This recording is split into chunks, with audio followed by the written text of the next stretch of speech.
Hello बच्चों, क्या हाल चाल। एमडी सर हिंदी मीडियम में आप सभी का स्वागत है। इस वीडियो में हम लोग एनसीईआरटी कक्षा 10वीं गणित का अध्याय 5 समांतर श्रेणियां का प्रश्नावली 5.1 पढ़ेंगे। इस प्रश्नावली को शुरू करने से पहले हम लोग इस प्रश्नावली का परिचय करेंगे कि इस प्रश्नावली में हमें क्या क्या पढ़ना है, जिससे प्रश्नावली के प्रश्नों को हल करना हमारे लिए बहुत ही आसान हो जाएगा। तो आइए इस प्रश्नावली का परिचय शुरू करते हैं।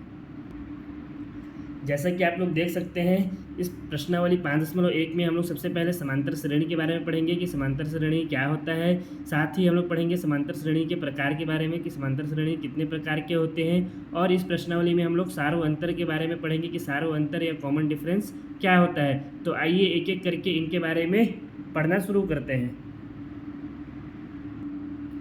जैसा कि आप लोग देख सकते हैं, समांतर श्रेणी को इंग्लिश में अर्थमेटिक प्रोग्रेशन भी कहा जाता है, जिसे शॉर्ट में हम लोग एपी भी बोलते हैं। प्रश्नावली में जहाँ कहीं भी समांतर श्रेणी दिया होगा, हम लोग वहाँ पे समांतर श्रेणी की जगह पे एपी ही लिखेंगे। अगर आप लोग हिंदी मीडियम के स्टूडेंट हैं तो भी आप लोगों को घबराने की बिल्कुल भी दिक्कत नहीं है। आप लोग भी क्या कर सकते हैं, समांतर श्रेणी को शॉर्ट में एपी लिख सकते हैं। हम लोग हर जगह समांतर श्रेणी नहीं लिखेंगे, ठीक है।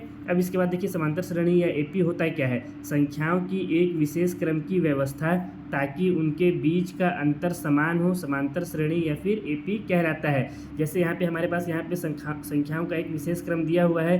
अब अगर इस संख्याओं के क्रम में जो संख्या दिए हुए इनके बीच का अंतर अगर हर जगह समान होगा तो ये हमारा क्या हो जाएगा, समांतर श्रेणी कहलाएगा। जैसे यहाँ पे देखिए, एक के बाद क्या दिया हुआ है, 2, तो इनके बीच में कितना अंतर है, इसके बीच में +1 का अंतर है। एक में एक प्लस करेंगे तो कितना आ जाएगा, 2। अब 2 के बाद 3 दिया हुआ, तो इनके बीच में भी कितना अंतर है, 2 में +1 करेंगे तो 3 आ जाएगा। यानी इसके बीच भी +1 का अंतर है और इसके बीच भी +1 का अंतर है। अब इसी तरह से 3 और 4 के बीच में कितना अंतर है, 3 में +1 अगर हम लोग ऐड कर देंगे, +1 को जोड़ देंगे तो कितना आ जाएगा, 4 आ जाएगा। इसी तरह से 4 और 5 के बीच में भी +1 का अंतर है। यहाँ पे हर जगह क्या है, जितने भी संख्या दिए हुए हैं इनके बीच में जो अंतर है संख्या का वो कितना है, +1 है। यानी ये हमारा क्या हो जाएगा, समांतर श्रेणी है। फिर इसको हम शॉर्ट में एपी भी बोल सकते हैं।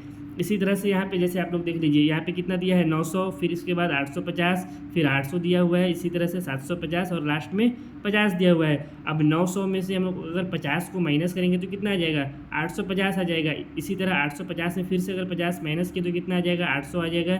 फिर 800 में अगर 50 हम लोग माइनस किए तो कितना आ जाएगा, 750 आ जाएगा। यहाँ पे भी जो संख्याओं के बीच में जो अंतर है वो कितना है, हर जगह 50-50 का अंतर है। तो ये भी हमारा क्या हो जाएगा, समांतर श्रेणी हो जाएगा। क्योंकि समांतर श्रेणी में हम लोग को क्या कहता है कि संख्याओं की एक विशेष क्रम की व्यवस्था, उनके बीच का अंतर क्या हो, समान हो। तो यहाँ पे भी इनके बीच का अंतर क्या है, हर जगह पे समान है, -50 है हर जगह पे।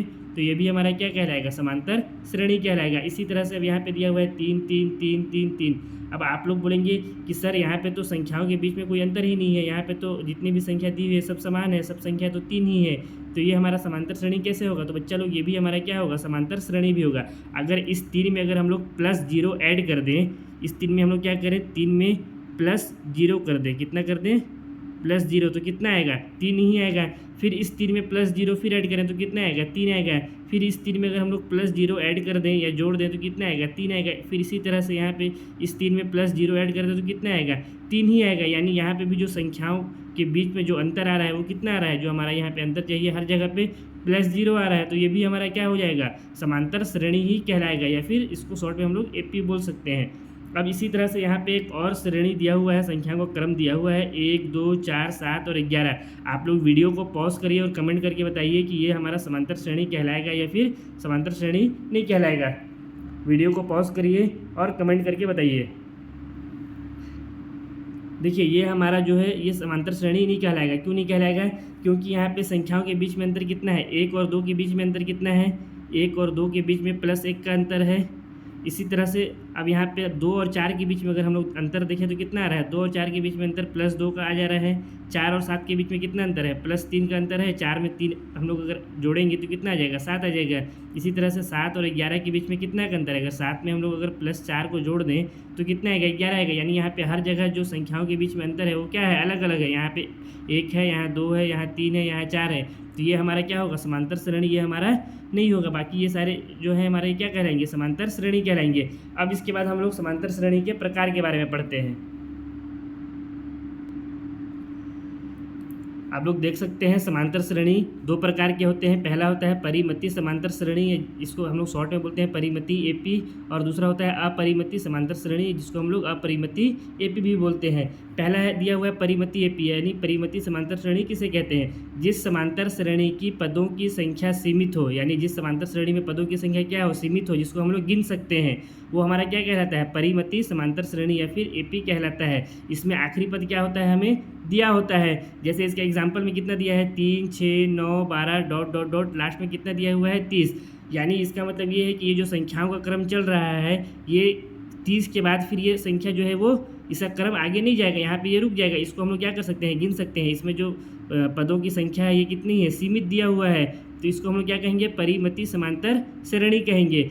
इसी तरह से दूसरा होता है अपरिमिति समांतर श्रेणी, जो क्या होगा? जस्ट इसका अपोजिट हो जाएगा। इसमें क्या होता है? जिस समांतर श्रेणी में पदों की संख्या असीमित हो, जिस समांतर श्रेणी में पदों की संख्या क्या हो? असीमित हो, यानी जिसको हम लोग गिन नहीं सकते हैं, अनंत, जिसमें जिसमें जो संख्या हो क्या हो? अनंत रूप से दिया हुआ हो, तो वो हमारी क्या कहलाती है? अपरिमिति समांतर श्रेणी कहलाती है।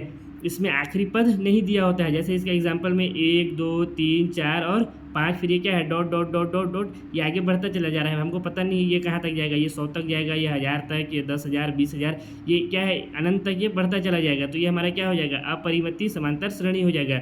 और परिमिति समांतर श्रेणी में क्या रहता है कि इसमें जो आखिरी पद हमको दिया रहता है, इसमें पदों की संख्या सीमित होती है और इसमें पदों की संख्या असीमित होती है। अब आप लोग यहाँ पे ऊपर जो हम लोग एग्जाम्पल लिए थे, इसको देख करके बताइए कि इन तीनों में से परिमिति समांतर श्रेणी कौन सा है और अपरिमिति समांतर श्रेणी कौन सा है। कमेंट, वीडियो को पॉज करिए और कमेंट करके बताइए।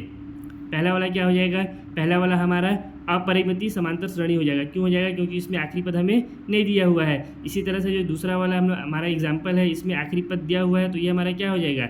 ये हमारा परिमिति समांतर श्रेणी हो जाएगा। और जो तीसरा वाला भी है, इसमें भी क्या है? आखिरी पद हमें नहीं दिया हुआ है, तो ये भी हमारा क्या हो जाएगा? अपरिमिति समांतर श्रेणी हो जाएगा। ठीक है, इतना समझ में आ गया। अब इसके बाद हम लोग सार व अंतर के बारे में पढ़ते हैं कि सार व अंतर क्या होता है। देख सकते हैं यहाँ पे लिखा हुआ है सार व अंतर, जिसको हम लोग इंग्लिश में कॉमन डिफरेंस भी कहते हैं और शॉर्ट में इसको हम लोग डी के रूप में व्यक्त करते हैं। जहाँ कहीं भी प्रश्नावली के अंदर सार व अंतर दिया रहेगा, हम लोग वहाँ पे डी का इस्तेमाल करेंगे। हम लोग हर जगह पे सार व अंतर ना लिख करके क्या लिखेंगे? डी लिखेंगे। ठीक है, इसको आप लोग याद रखिएगा। अब देखिए सार व अंतर होता क्या है। समांतर श्रेणी या एपी में दो लगातार आने वाले पदों के बीच के अंतर को सार व अंतर या फिर डी कहते हैं। यहाँ पे हमारे पास एक समांतर श्रेणी दिया हुआ है, 1, 2, 3, 4, 5 डॉट डॉट डॉट, ये कहाँ तक गया है? 50 तक गया हुआ है। तो इसमें क्या बोल रहा है? लगातार आने वाले पदों के बीच के अंतर को। इसमें आने वाले लगातार पद कौन है? 1 और 2 आने वाले लगातार पद हैं। 1 है, इसके बाद 2 है, तो इसके बीच का अंतर हमारा क्या हो जाएगा? सार व अंतर हो जाएगा। इसी तरह से 2 और 3 को देख लें, तो 2 और 3 भी क्या है? लगातार पद है आने वाले। 2 के बाद क्या है? डायरेक्ट 3 आ गया, तो इसके बीच का अंतर भी हमारा क्या हो जाएगा? सार व अंतर। इसी तरह से 3 और 4 के बीच का अंतर हमारा सार व अंतर, या डी कहलाएगा। 4 और 5 के बीच का अंतर भी हमारा क्या हो जाएगा? सार व अंतर हो जाएगा। अब इसको अगर हम लोग सूत्र के रूप में समझना चाहें तो यहाँ पे लिखा हुआ है सार व अंतर या डी बराबर क्या होता है? दूसरा पद माइनस पहला पद। अब इस एग्जाम्पल में अगर हम लोग देखें, इसमें दूसरा पद कौन सा है? 2 है और पहला पद 1 है, तो क्या हो जाएगा? 2 माइनस 1, तो हमारा क्या निकल करके आ जाएगा? 2 में से 1 माइनस करेंगे तो 1 आ जाएगा। यही हमारा क्या हो जाएगा? डी हो जाएगा। अगर हम लोग इन दोनों पदों में देखें तो इन दोनों में दूसरा पद कौन सा है? 3 है, तो 3 यहाँ पे हम लोग लिखेंगे, उसके बाद माइनस है तो माइनस, और पहला पद, इसमें पहला पद क्या आ जाएगा? 2 आ जाएगा, तो 3 माइनस 2 करेंगे तो क्या आ जाएगा? हमारा सार व अंतर यानी डी निकल करके आ जाएगा। इसी तरह से अगर हम लोग इन दोनों में अगर देखें तो इन दोनों में दूसरा पद कौन सा है? 5 होगा दूसरा पद, और पहला पद 4 होगा, तो 5 माइनस 4 करेंगे तो हमारा क्या निकल करके आ जाएगा? सार व अंतर या फिर कॉमन डिफरेंस डी निकल करके आ जाएगा। या इसको अगर हम लोग इस रूप में देखना चाहें तो देखिए डी बराबर क्या हो जाएगा? an माइनस an-1, यानी सार व अंतर बराबर हमारा क्या हो जाएगा? an क्या होता है? जो हमारा पहला पद समांतर श्रेणी में जो दिया रहता है ना, वही हमारा क्या होता है? a। जैसे इसमें हमारा पहला पद क्या है? 1 है, तो ये हमारा क्या हो जाएगा? a हो जाएगा। लेकिन इसमें n है, तो ये n कौन सा संख्या रहता है? ये n हमारा दूसरा वाला संख्या रहता है ना। तो इसमें an क्या हो जाएगा? हमारा इन दोनों में ये वाला हो जाएगा, n यहाँ पे दिया है, यानी दूसरा वाला संख्या, माइनस an-1। अब n-1 यानी यहाँ पे दूसरा क्रम में से n में से 1 को घटा देंगे, यानी 2 में से 1 को घटाएंगे तो कितना आ जाएगा? 1 आएगा। तो ये वाला पहला पद, यानी दूसरा पद में हम लोग कब पहला पद माइनस हो गया, तो यही हमारा क्या हो जाएगा? डी हो जाएगा। डी बराबर क्या हो जाएगा? an-1 या फिर दूसरा पद माइनस पहला पद। ये ज़्यादा आप लोगों को ईजी लगेगा समझने के लिए। इसको थोड़ा सा आप लोग समझिएगा तो आप लोग थोड़ा कन्फ्यूज़ हो जाइएगा, इसलिए इसी को आप लोग याद रखिए। ठीक है, अब जैसे यहाँ पे हमारे सामने एक एग्जाम्पल दिया हुआ है समांतर श्रेणी एपी के लिए जैसे हमारे सामने दिया हुआ है 1 2 3 4 5 डॉट डॉट डॉट 50 का सार व अंतर डी ज्ञात कीजिए। तो इसका सार व अंतर हम लोग कैसे ज्ञात करेंगे, इसको भी ज्ञात करके हम लोग देख ही लेते हैं।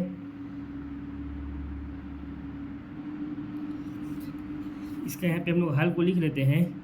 सार व अंतर यानी डी हमारा क्या होता है, यहाँ पे लिख लेते हैं सार व अंतर या ब्रैकेट में डी। दूसरा सार व अंतर क्या होता है, दूसरा पद माइनस पहला पद होता है। यानी अगर हम लोग इसमें देखें, इसी के लिए अगर हम लोग D1 ज्ञात करें इन दोनों के लिए, तो हमारा D1 बराबर क्या हो जाएगा, दूसरा पद क्या है A2 माइनस A1, इसको हम लोग लिख सकते हैं। A2 यानी क्या हो गया दूसरा पद, और A1 क्या हो गया हमारा माइनस में पहला पद हो गया।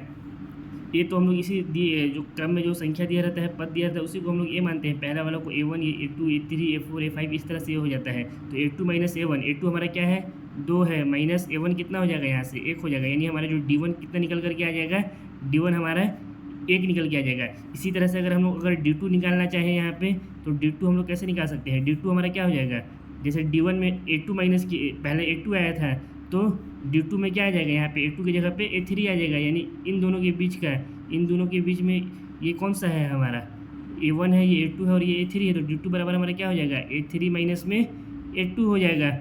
अगर यहाँ पे अगर D1 निकालेंगे तो A2 पहले से A1 को माइनस करेंगे, और D2 निकालेंगे तो A3 से A2। इसी तरह से अगर D3 निकालेंगे तो A4 से A3 माइनस होगा। तो अब यहाँ पे हमारा A3 कितना दिया हुआ है 3 दिया हुआ है, माइनस A2 कितना दिया हुआ है 2 दिया हुआ है, तो 3 माइनस 2 यानी हमारा जो D2 भी निकल करके आ गया वो कितना आ गया, D2 भी हमारा 1 निकल करके आ गया। अब इसी तरह से अगर हम लोग इसमें D2 निकालें, अब D3 निकालना अगर चाहें हम लोग, तो D3 हमारा क्या आ जाएगा, यानी सार व अंतर का तीसरा वाला अगर D3 निकालना चाहें तो क्या हो जाएगा D4 माइनस में D3 A4 माइनस में A3 हो जाएगा। तो यहाँ पे हम लोग क्या लिख सकते हैं A4 माइनस में A3। A4 कितना दिया हुआ है 4 दिया हुआ है, माइनस A3 कितना दिया हुआ है 3 दिया हुआ है। यानी हमारा जो D3 निकल करके आ गया वो कितना निकल करके आ गया 1 निकल करके आ गया। इसी तरह से हम लोग D4 D5 D6 जितना भी हमको निकालना है हम निकाल सकते हैं। ठीक है, इतना आप लोगों को समझ में आ गया कि कभी भी अगर हम लोग को सार व अंतर ज्ञात करने के लिए दिया रहेगा तो हम लोग कैसे ज्ञात करेंगे। हम लोग क्या करेंगे कि D बराबर क्या करेंगे, दूसरा पद माइनस पहला पद लिख करके उसको घटा देंगे, तो हमारा क्या निकल के आ जाएगा सार व अंतर निकल करके आ जाएगा। अगर इसमें हमको एक से ज़्यादा सार व अंतर निकालने के लिए दिया रहेगा D1 D2 D3, तो हम लोग क्या करेंगे D1 को A2 माइनस A1 कर देंगे बराबर, D2 को किसके बराबर करेंगे A3 माइनस A2 यहाँ से। ठीक है, ये जो हमारा फॉर्मूला है दूसरा पद माइनस पहला पद। इसमें जैसे दूसरा पद हमारा क्या है D2 निकालने के लिए, दूसरा पद हमारा A3 है और पहला पद क्या है A2 है, तो उसी को हम लोग यहाँ पे लिखे हैं A3 माइनस A2। ठीक है, अब हम लोग प्रश्नावली के प्रश्नों को हल करते हैं। प्रश्नावली 5.1 का जो क्वेश्चन नंबर 1 है, इसमें लिखा हुआ है निम्नलिखित स्थितियों में से किन स्थितियों में संबंध संख्याओं की सूची एपी यानी समांतर श्रेणी है और क्यों। अब यहाँ पे हमको क्वेश्चन नंबर 1 में कुछ स्थिति दिया हुआ है, इस स्थिति को देख करके जो हमको संख्या का जो क्रम बनेगा, यहाँ पे क्या बोला है स्थितियों में संबंध संख्याओं की सूची, यानी इस स्थिति को हमको पढ़ना है और पढ़ करके इसके लिए जो संख्याओं का क्रम बन रहा है उस क्रम को बनाना है और बताना है वो जो क्रम है समांतर श्रेणी है या नहीं है, अगर है तो क्यों है और नहीं है तो क्यों नहीं है। तो सबसे पहले जो हमारा पहला स्थिति दिया हुआ है इसको हम लोग पढ़ते हैं और समझ करके हल करते हैं। पहला स्थिति में क्या बोला है, प्रत्येक किलोमीटर के बाद टैक्सी का किराया, जबकि प्रथम किलोमीटर के लिए किराया ₹15 है और प्रत्येक अतिरिक्त किलोमीटर के लिए किराया ₹8 है।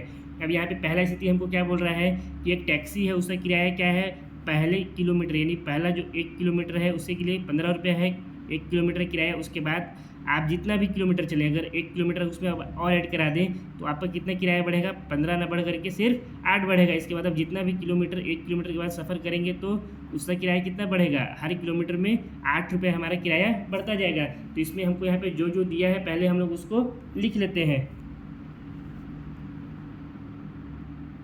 हम लोग यहाँ पे लिख लिए प्रश्नानुसार प्रथम 1 किलोमीटर के लिए टैक्सी का किराया ₹15 है।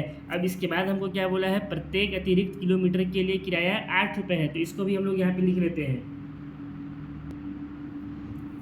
यहाँ पे हम लोग फिर से लिख लिए पुनः प्रश्नानुसार प्रथम 1 किलोमीटर के बाद टैक्सी का किराया प्रत्येक किलोमीटर कितना है, ₹8 दिया हुआ था।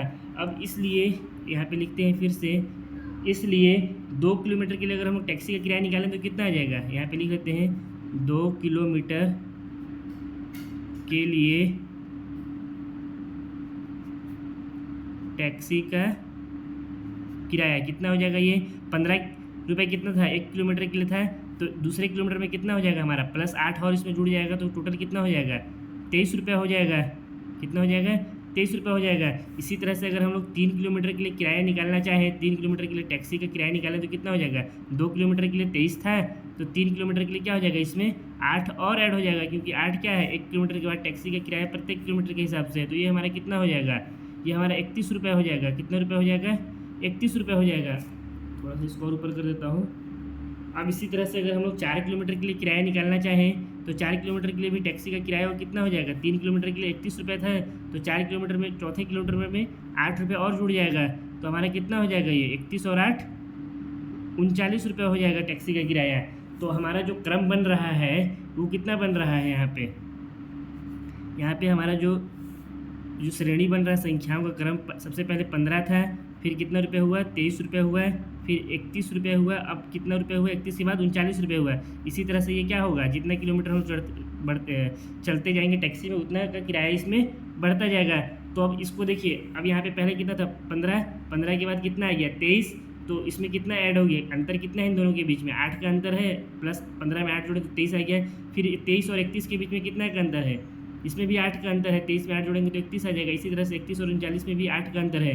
तो ये हमारा इसमें जो हम लोग अगर देखें तो हमारा क्या है, जो संख्याओं का क्रम दिया हुआ है इसमें दो लगातार पदों के बीच में जो अंतर है वो कितना है, समान है। तो ये हमारा क्या हो जाएगा, इसमें मतलब जितने भी संख्या है इस सब संख्याओं के बीच में जो अंतर है वो 8 का है, यानी सब जगह समान है, तो ये हमारा समांतर श्रेणी हो जाएगा। तो इसको तो हम लोग दो तरह से लिख सकते हैं।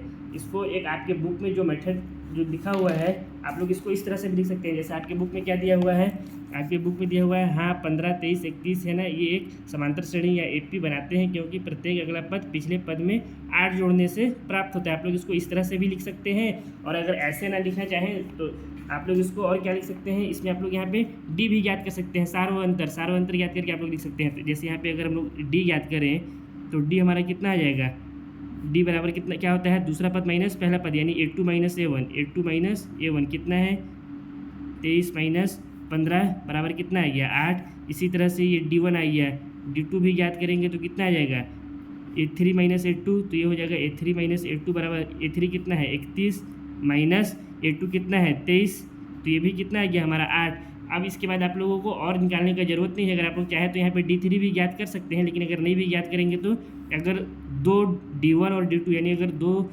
लगातार पदों के बीच में आप लोग दो अंतर अगर ज्ञात कर लिए और वो अगर समान है तो जो हमारा जो दिया हुआ जो श्रेणी रहता है वो क्या रहता है, समांतर श्रेणी रहता है, उसकी आगे निकालने की जरूरत हम लोगों को नहीं है। अगर कहीं पे स्पेशल बोलेगा कि 3 सार्वअंतर ज्ञात कीजिए या 4 सार्वअंतर, तब आप लोग ज्ञात कर सकते हैं, अन्यथा आप लोग नहीं भी ज्ञात करेंगे तो भी इतना में आप लोग का आंसर क्या हो जाएगा, सही हो जाएगा। तो इसको आप लोग यहाँ पे क्या लिखते हैं, चूँकि D1 बराबर D2 है इसलिए दिया गया श्रेणी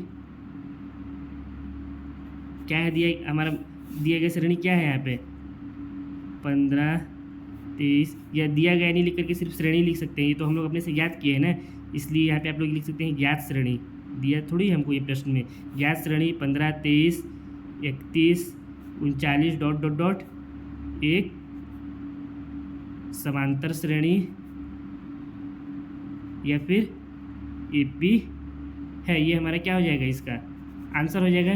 ठीक है, इतना समझ में आ गया। इसमें हम लोग कुछ नहीं किए, क्या किए, बस प्रश्नानुसार प्रश्नों को पढ़े और समझ करके हल कर दिए। जो बोला था हमको पहले किलोमीटर के किराया 15 रुपये बोला था, उसके बाद अतिरिक्त किलोमीटर के लिए कितना रुपये बोला था, 8 रुपये। तो सब में हम लोग क्या किए, हर एक किलोमीटर में 8 रुपये को जोड़ते चले गए, तो हमारा क्या निकल के आ गया, संख्या का क्रम आ गया। इसमें हम लोग D1 और D2 निकालें तो दोनों आपस में क्या है, बराबर है, यानी इसके बीच का अंतर समान है, तो ये हमारा क्या हो जाएगा, एक समांतर श्रेणी हो जाएगा। अगर आप लोग को इस तरह से नहीं लिखना है तो आप लोग जो बुक में आप लोगों के दिया था ना, आप लोग वो भी लिख सकते हैं उत्तरमाला में। अब इसका हम लोग दूसरा वाला भाग है उसको भी हल करते हैं।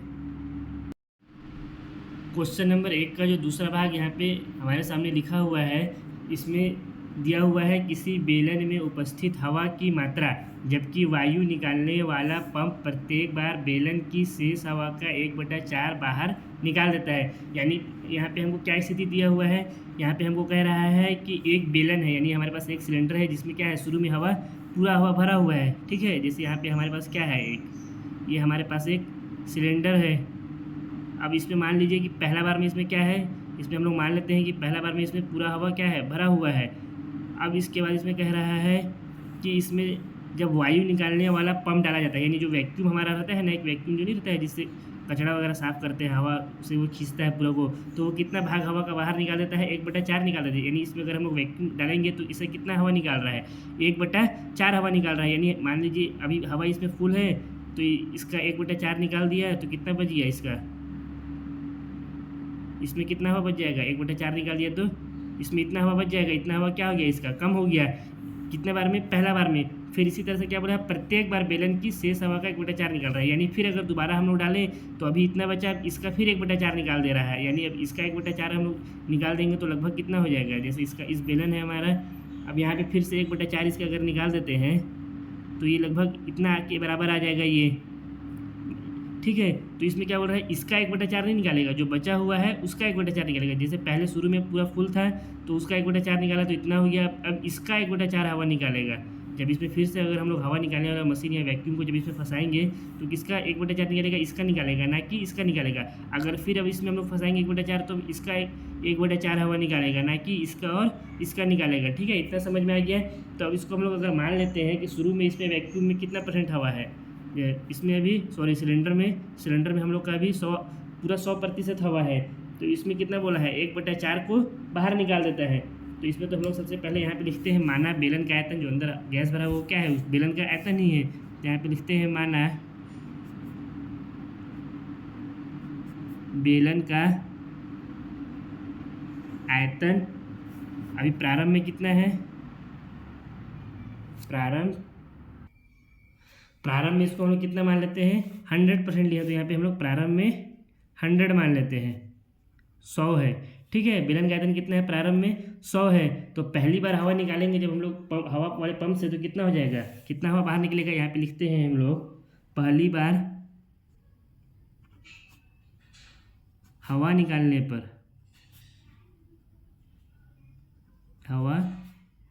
पर, पहली बार 100 का कितना हवा बाहर निकल जाएगा, कितना हवा निकल रहा है, 1/4। तो 100 का 1/4 कितना हो जाता है, 100 गुणा में 1/4 कितना है गया, 4 से 100 को काट देंगे तो 4 दूना 8 हो गया, और 2 बचा, 4 × 5 = 20। यानी कितना प्रतिशत जो गैस है हमारा बाहर निकल गया, 25% जो 100 का था वो बाहर निकल गया। तो अब कितना फीसद इस सिलेंडर में बच गया है, तो यहाँ पे लिखते हैं फिर से, पहली बार हवा निकालने पर बेलन में बचा हवा, ये जो हमारा 25 आया है ये क्या है, ये हवा तो हमारा बाहर निकल गया है। तो बचा कितना, 100 में से 25 माइनस कर देंगे, 100 माइनस 25 कर देंगे, तो जो बचा वो क्या है हमारा, दूसरे सिलेंडर में इतना गैस हमारा, दूसरे बार में इतना गैस हमारा बचा है। कितना हुआ, 100 में से 25 माइनस किया तो 75। अब इसी तरह से दूसरे बार अगर फिर इसमें हम लोग बेलन में क्या डालें, इसमें हम लोग हवा निकालने वाला पंप को डालेंगे तो कितना हवा बाहर निकल जाएगा, तो 75 से फिर 1/4 बाहर निकल जाएगा। तो यहाँ फिर से लिखते हैं, पुनः दूसरी बार हवा निकालने पर, दूसरी बार कितना गैस है, 75% गैस बचा है हमारा यहाँ पे। इसमें से फिर हम लोग क्या करेंगे, 1/4 गैस बाहर निकाल देंगे, तो 1/4 यहाँ पे बाहर निकाल देंगे। तो इस 75 को जब 4 से भाग देंगे हम लोग तो कितना आ जाएगा हम लोग का, 18.75 आ जाएगा। कितना आ जाएगा, 18.75। मैं इसको निकाल लिया हूँ, आप लोग इसको निकाल करके देख भी सकते हैं, फिर इसको भाग दे करके देख भी सकते हैं। तो 18.75 क्या है, ये 18.75 गैस बाहर निकल गया है इस सिलेंडर से दोबारा से। यानी अब हमारे पास कितना सिलेंडर में गैस बच गया है, तो हम लोग क्या करेंगे, 75 में से 18.75 को माइनस कर देंगे तो इतना गैस हमारे पास बचा हुआ रहेगा। तो इसको भी हम लोग यहाँ पे लिख देते हैं, दूसरी बार हवा निकालने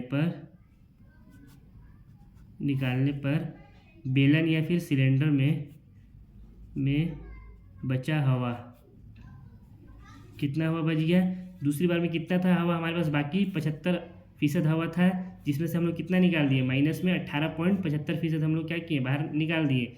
तो 75 में से 18.75 को जब हम लोग माइनस करेंगे तो कितना आएगा हम लोग का, 56.25 आ जाता है। कितना आ जाता है ये हमारा बराबर इसको यहीं पे लिख देता हूँ, कितना जा रहा है 56.25। इतना फीसद हवा अभी हमारे क्या है इस सिलेंडर में बाकी है। अगर फिर से हम लोग अगर तीसरी बार हवा निकालते हैं तो जो हमारा जो चौथा सिलेंडर यानी इसका जो फिर तिबारा जब हवा निकालेंगे तो कितना हवा बचेगा, अभी इतना है तो इससे और भी कम हो जाएगा, यानी कुछ इतना के आसपास हमारा गैस बचेगा। तो एक बार हम लोग फिर से इसको लिख देते हैं, इतना में भी हमारा आंसर आ जाएगा। लेकिन एक बार हम लोग और निकाल के देख लेते हैं, इसको लिखते हैं पुनः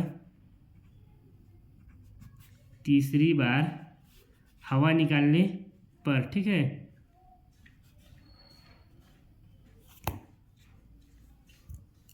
हवा निकालने पर क्या हो रहा है बार बार लाइट को, तो तीसरी बार कितना फीसद अभी हमारे पास बचा हुआ है 56.25% बचा हुआ है, 56.25%। अब इसका 1/4 हवा फिर निकल जाएगा, क्या है क्योंकि प्रत्येक बार कितना 1/4 हवा बाहर निकल रहा है, तो इसका 1/4 कितना हो जाएगा 14.625, कितना हो जाएगा 14.625, यानी इतना गैस फिर से क्या हो गया इसमें से बाहर निकल गया, तो हमारे पास इतना गैस बचेगा। तो इतना गैस कितना है, तो क्या करेंगे हम लोग 56.25 में 14.625 को माइनस कर देंगे। तो यहाँ पे हम लोग लिखते हैं तीसरी बार हवा निकालने पर बचा बेलन में गैस। तीसरी बार हवा निकालने पर बेलन में बचा हवा, कितना हवा बच गया 56.25 था हमारे पास, इसमें से हम लोग क्या किए 14.625 को माइनस कर दिए, 14 मतलब इतना हवा हमारा बाहर निकल गया। ये क्या है, ये 56.125 का 1/4 भाग है ये, तो 625 माइनस किया तो कितना आ जाएगा, माइनस करेंगे तो 41.625 आ जाएगा, कितना आ जाएगा 41.625 आ जाएगा।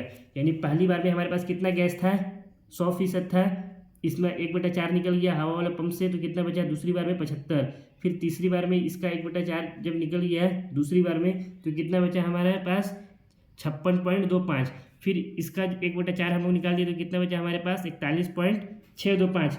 तो ये हमारा जो क्या है संख्याओं का क्रम क्या हो गया यहाँ पे तैयार हो गया है। तो यहाँ पे हम लोग का जो आयतन आया क्या गया, आयतन हमारा जो आयतन आया शुरू में 100% पूरा था, फिर उसके बाद कितना है 75 आया, फिर 75 से 1/4 इसका निकल दिए तो 56.25 आया, फिर इसका 1/4 भाग निकालिए तो कितना आया हमारे पास 41.625। इसी तरह से ये क्रम क्या होगा चलता चला जाएगा। अब इसका 1/4 निकालेंगे तो फिर आगे बढ़ता चला जाएगा, इसी तरह से ये क्या होगा आगे बढ़ता चला जाएगा। अब इसको हम लोग को देख करके बताना है कि ये हमारा जो स्थिति दिया हुआ था उसके अनुसार जो संख्या का जो क्रम आया है ये समांतर श्रेणी है या नहीं है, यानी एपी है या नहीं है। तो यहाँ पे देखिए 100 में से 75 इसके बीच में अंतर कितना आ रहा है 25 आ रहा है। इसी तरह से 75 और 56 के बीच में अंतर क्या 25 का आ रहा है, नहीं आ रहा है, कितना का अंतर आ रहा है 18.75 का अंतर आ रहा है। तो ये हमारा क्या होगा, ये हमारा समांतर श्रेणी नहीं होगा। तो इसको हम लोग लिख देते हैं नहीं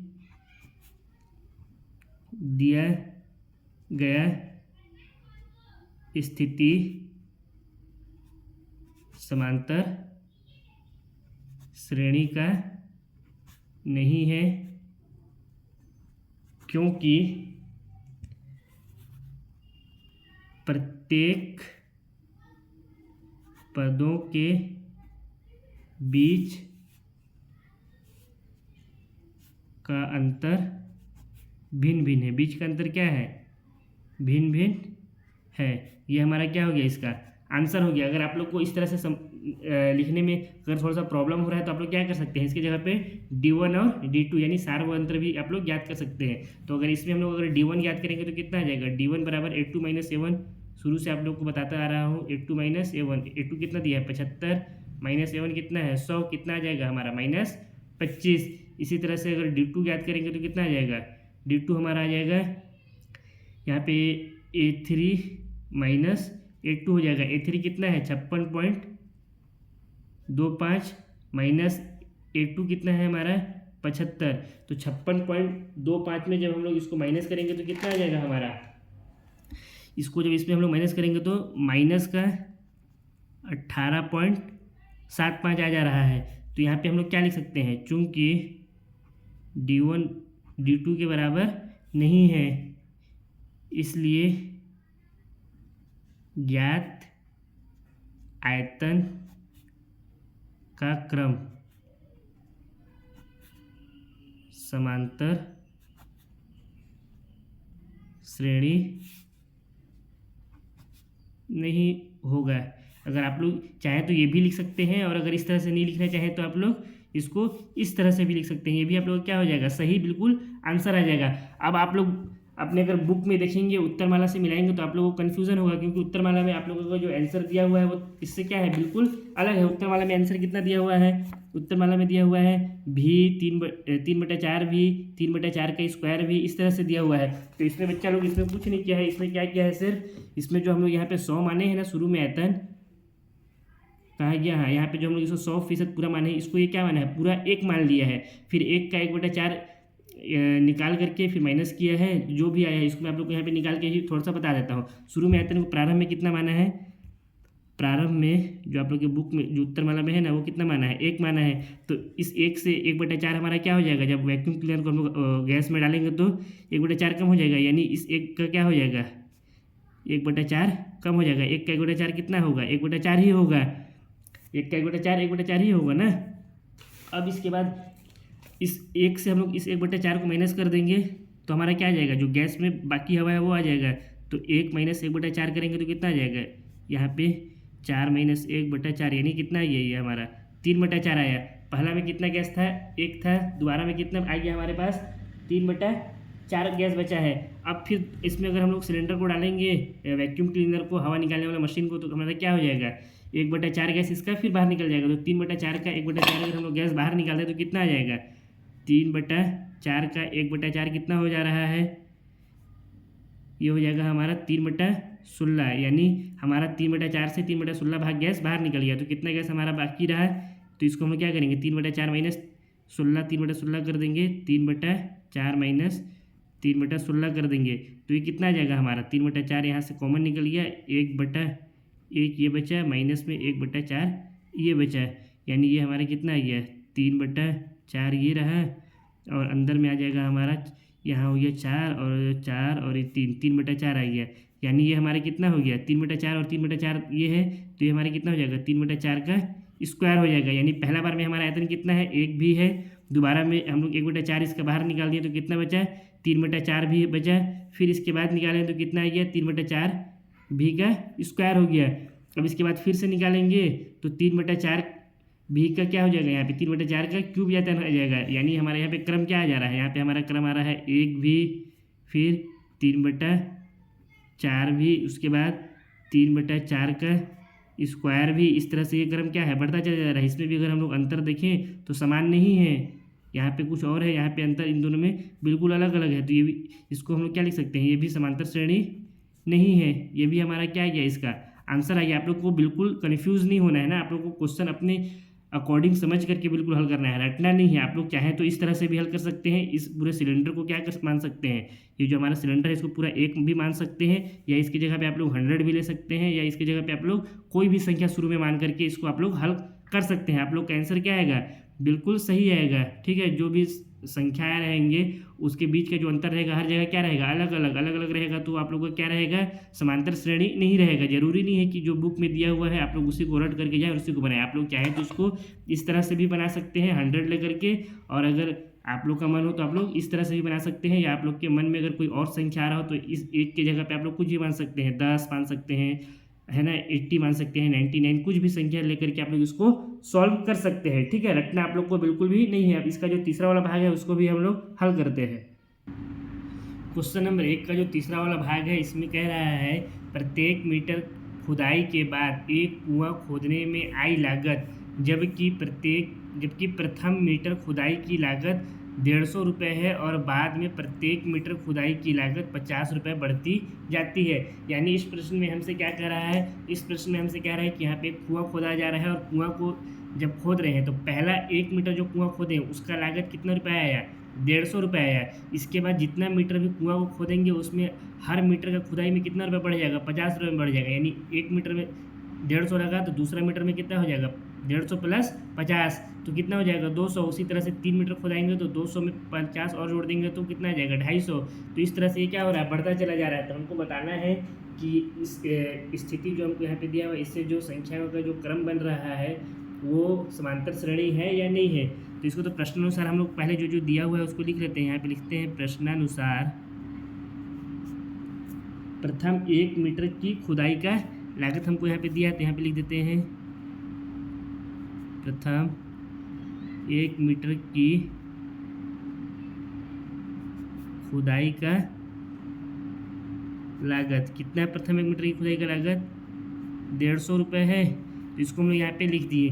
अब इसके बाद फिर हमको और क्या दिया हुआ है, प्रथम 1 मीटर के बाद प्रत्येक मीटर खुदाई की लागत कितना है, 50 रुपये बढ़ रहा है, तो इसको भी हम लोग लिख देते हैं।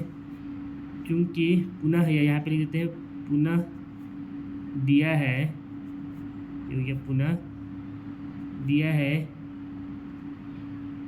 प्रथम 1 मीटर के बाद प्रत्येक मीटर खुदाई की लागत कितना दिया हुआ है, 50 रुपये दिया हुआ है। तो इसलिए यहाँ पे हमारा क्या हो जाएगा, इसलिए 1 मीटर को तो हमको 150 रुपये पहले दे दिया है, तो 2 मीटर अगर हम लोग खुदाएं तो कितना हो जाएगा, 2 मीटर की खुदाई का लागत, 2 मीटर की खुदाई का लागत कितना हो जाएगा, 1 मीटर का 150 था, तो यहाँ पे हम लोग लिख दिए 150, और दूसरे मीटर के लिए कितना और जुड़ जाएगा हमारा, 50 रुपये और जुड़ जाएगा, यानी कितना आ गया, 200 हो गया। इसी तरह से अगर हम लोग 3 मीटर की खुदाई करवाएं तो उसका लागत कितना हो जाएगा, इसका लागत क्या हो जाएगा, 2 मीटर का 200 था, तो तीसरे मीटर में और क्या हो जाएगा, 50 रुपये और जुड़ जाएगा, तो ये हमारा कितना निकल कर के आ जाएगा, 250 रुपये आ जाएगा। इसी तरह से अगर हम लोग 4 मीटर के लिए निकलवाएं तो 4 मीटर के लिए कितना आ जाएगा, 4 मीटर के लिए अगर कुआं खोदाएं तो उसके लिए लागत कितना आ जाएगा, 250 में क्या करेंगे हम लोग, 50 को और जोड़ देंगे, यानी कितना हो जाएगा हमारा 300 रुपये हो जाएगा ये, और ये कितना था हमारा 250 रुपये। इसी तरह से ये 200 रुपये था। तो अगर हम लोग यहाँ पे अगर संख्याओं का क्रम देखें तो क्या हमारा बन रहा है, खुदाई की लागत का क्रम अगर हम लोग देखें तो क्या आ रहा है, सबसे पहले 150 था, फिर 200 हुआ, फिर कितना आया 250, फिर आया 300। इसी तरह से ये क्या हो रहा है, बढ़ता चला जा रहा है। तो अगर इसमें हम लोग देखें तो क्या हो रहा है, 150 और 200 के बीच में अंतर कितना का है, 50 का अंतर है, प्लस 50, इसके बीच में भी 50 का अंतर है, और इसके बीच में भी प्लस 50 का अंतर है, सब जगह 50 जोड़ रहे हैं, तो संख्या अगली संख्या हम लोग को प्राप्त हो रही है। तो ये हमारा क्या हो जाएगा, ये हमारा समांतर श्रेणी हो जाएगा। तो यहाँ पे लिखेंगे हाँ, दी गई स्थिति एक समांतर श्रेणी है। और क्यों है, तो यहाँ पे लिख देंगे क्योंकि प्रत्येक पद में 50 जोड़ने पर अगला पद प्राप्त हो रहा है। क्या हो रहा है, अगला पद प्राप्त हो रहा है। ये हमारा क्या होगा इसका आंसर।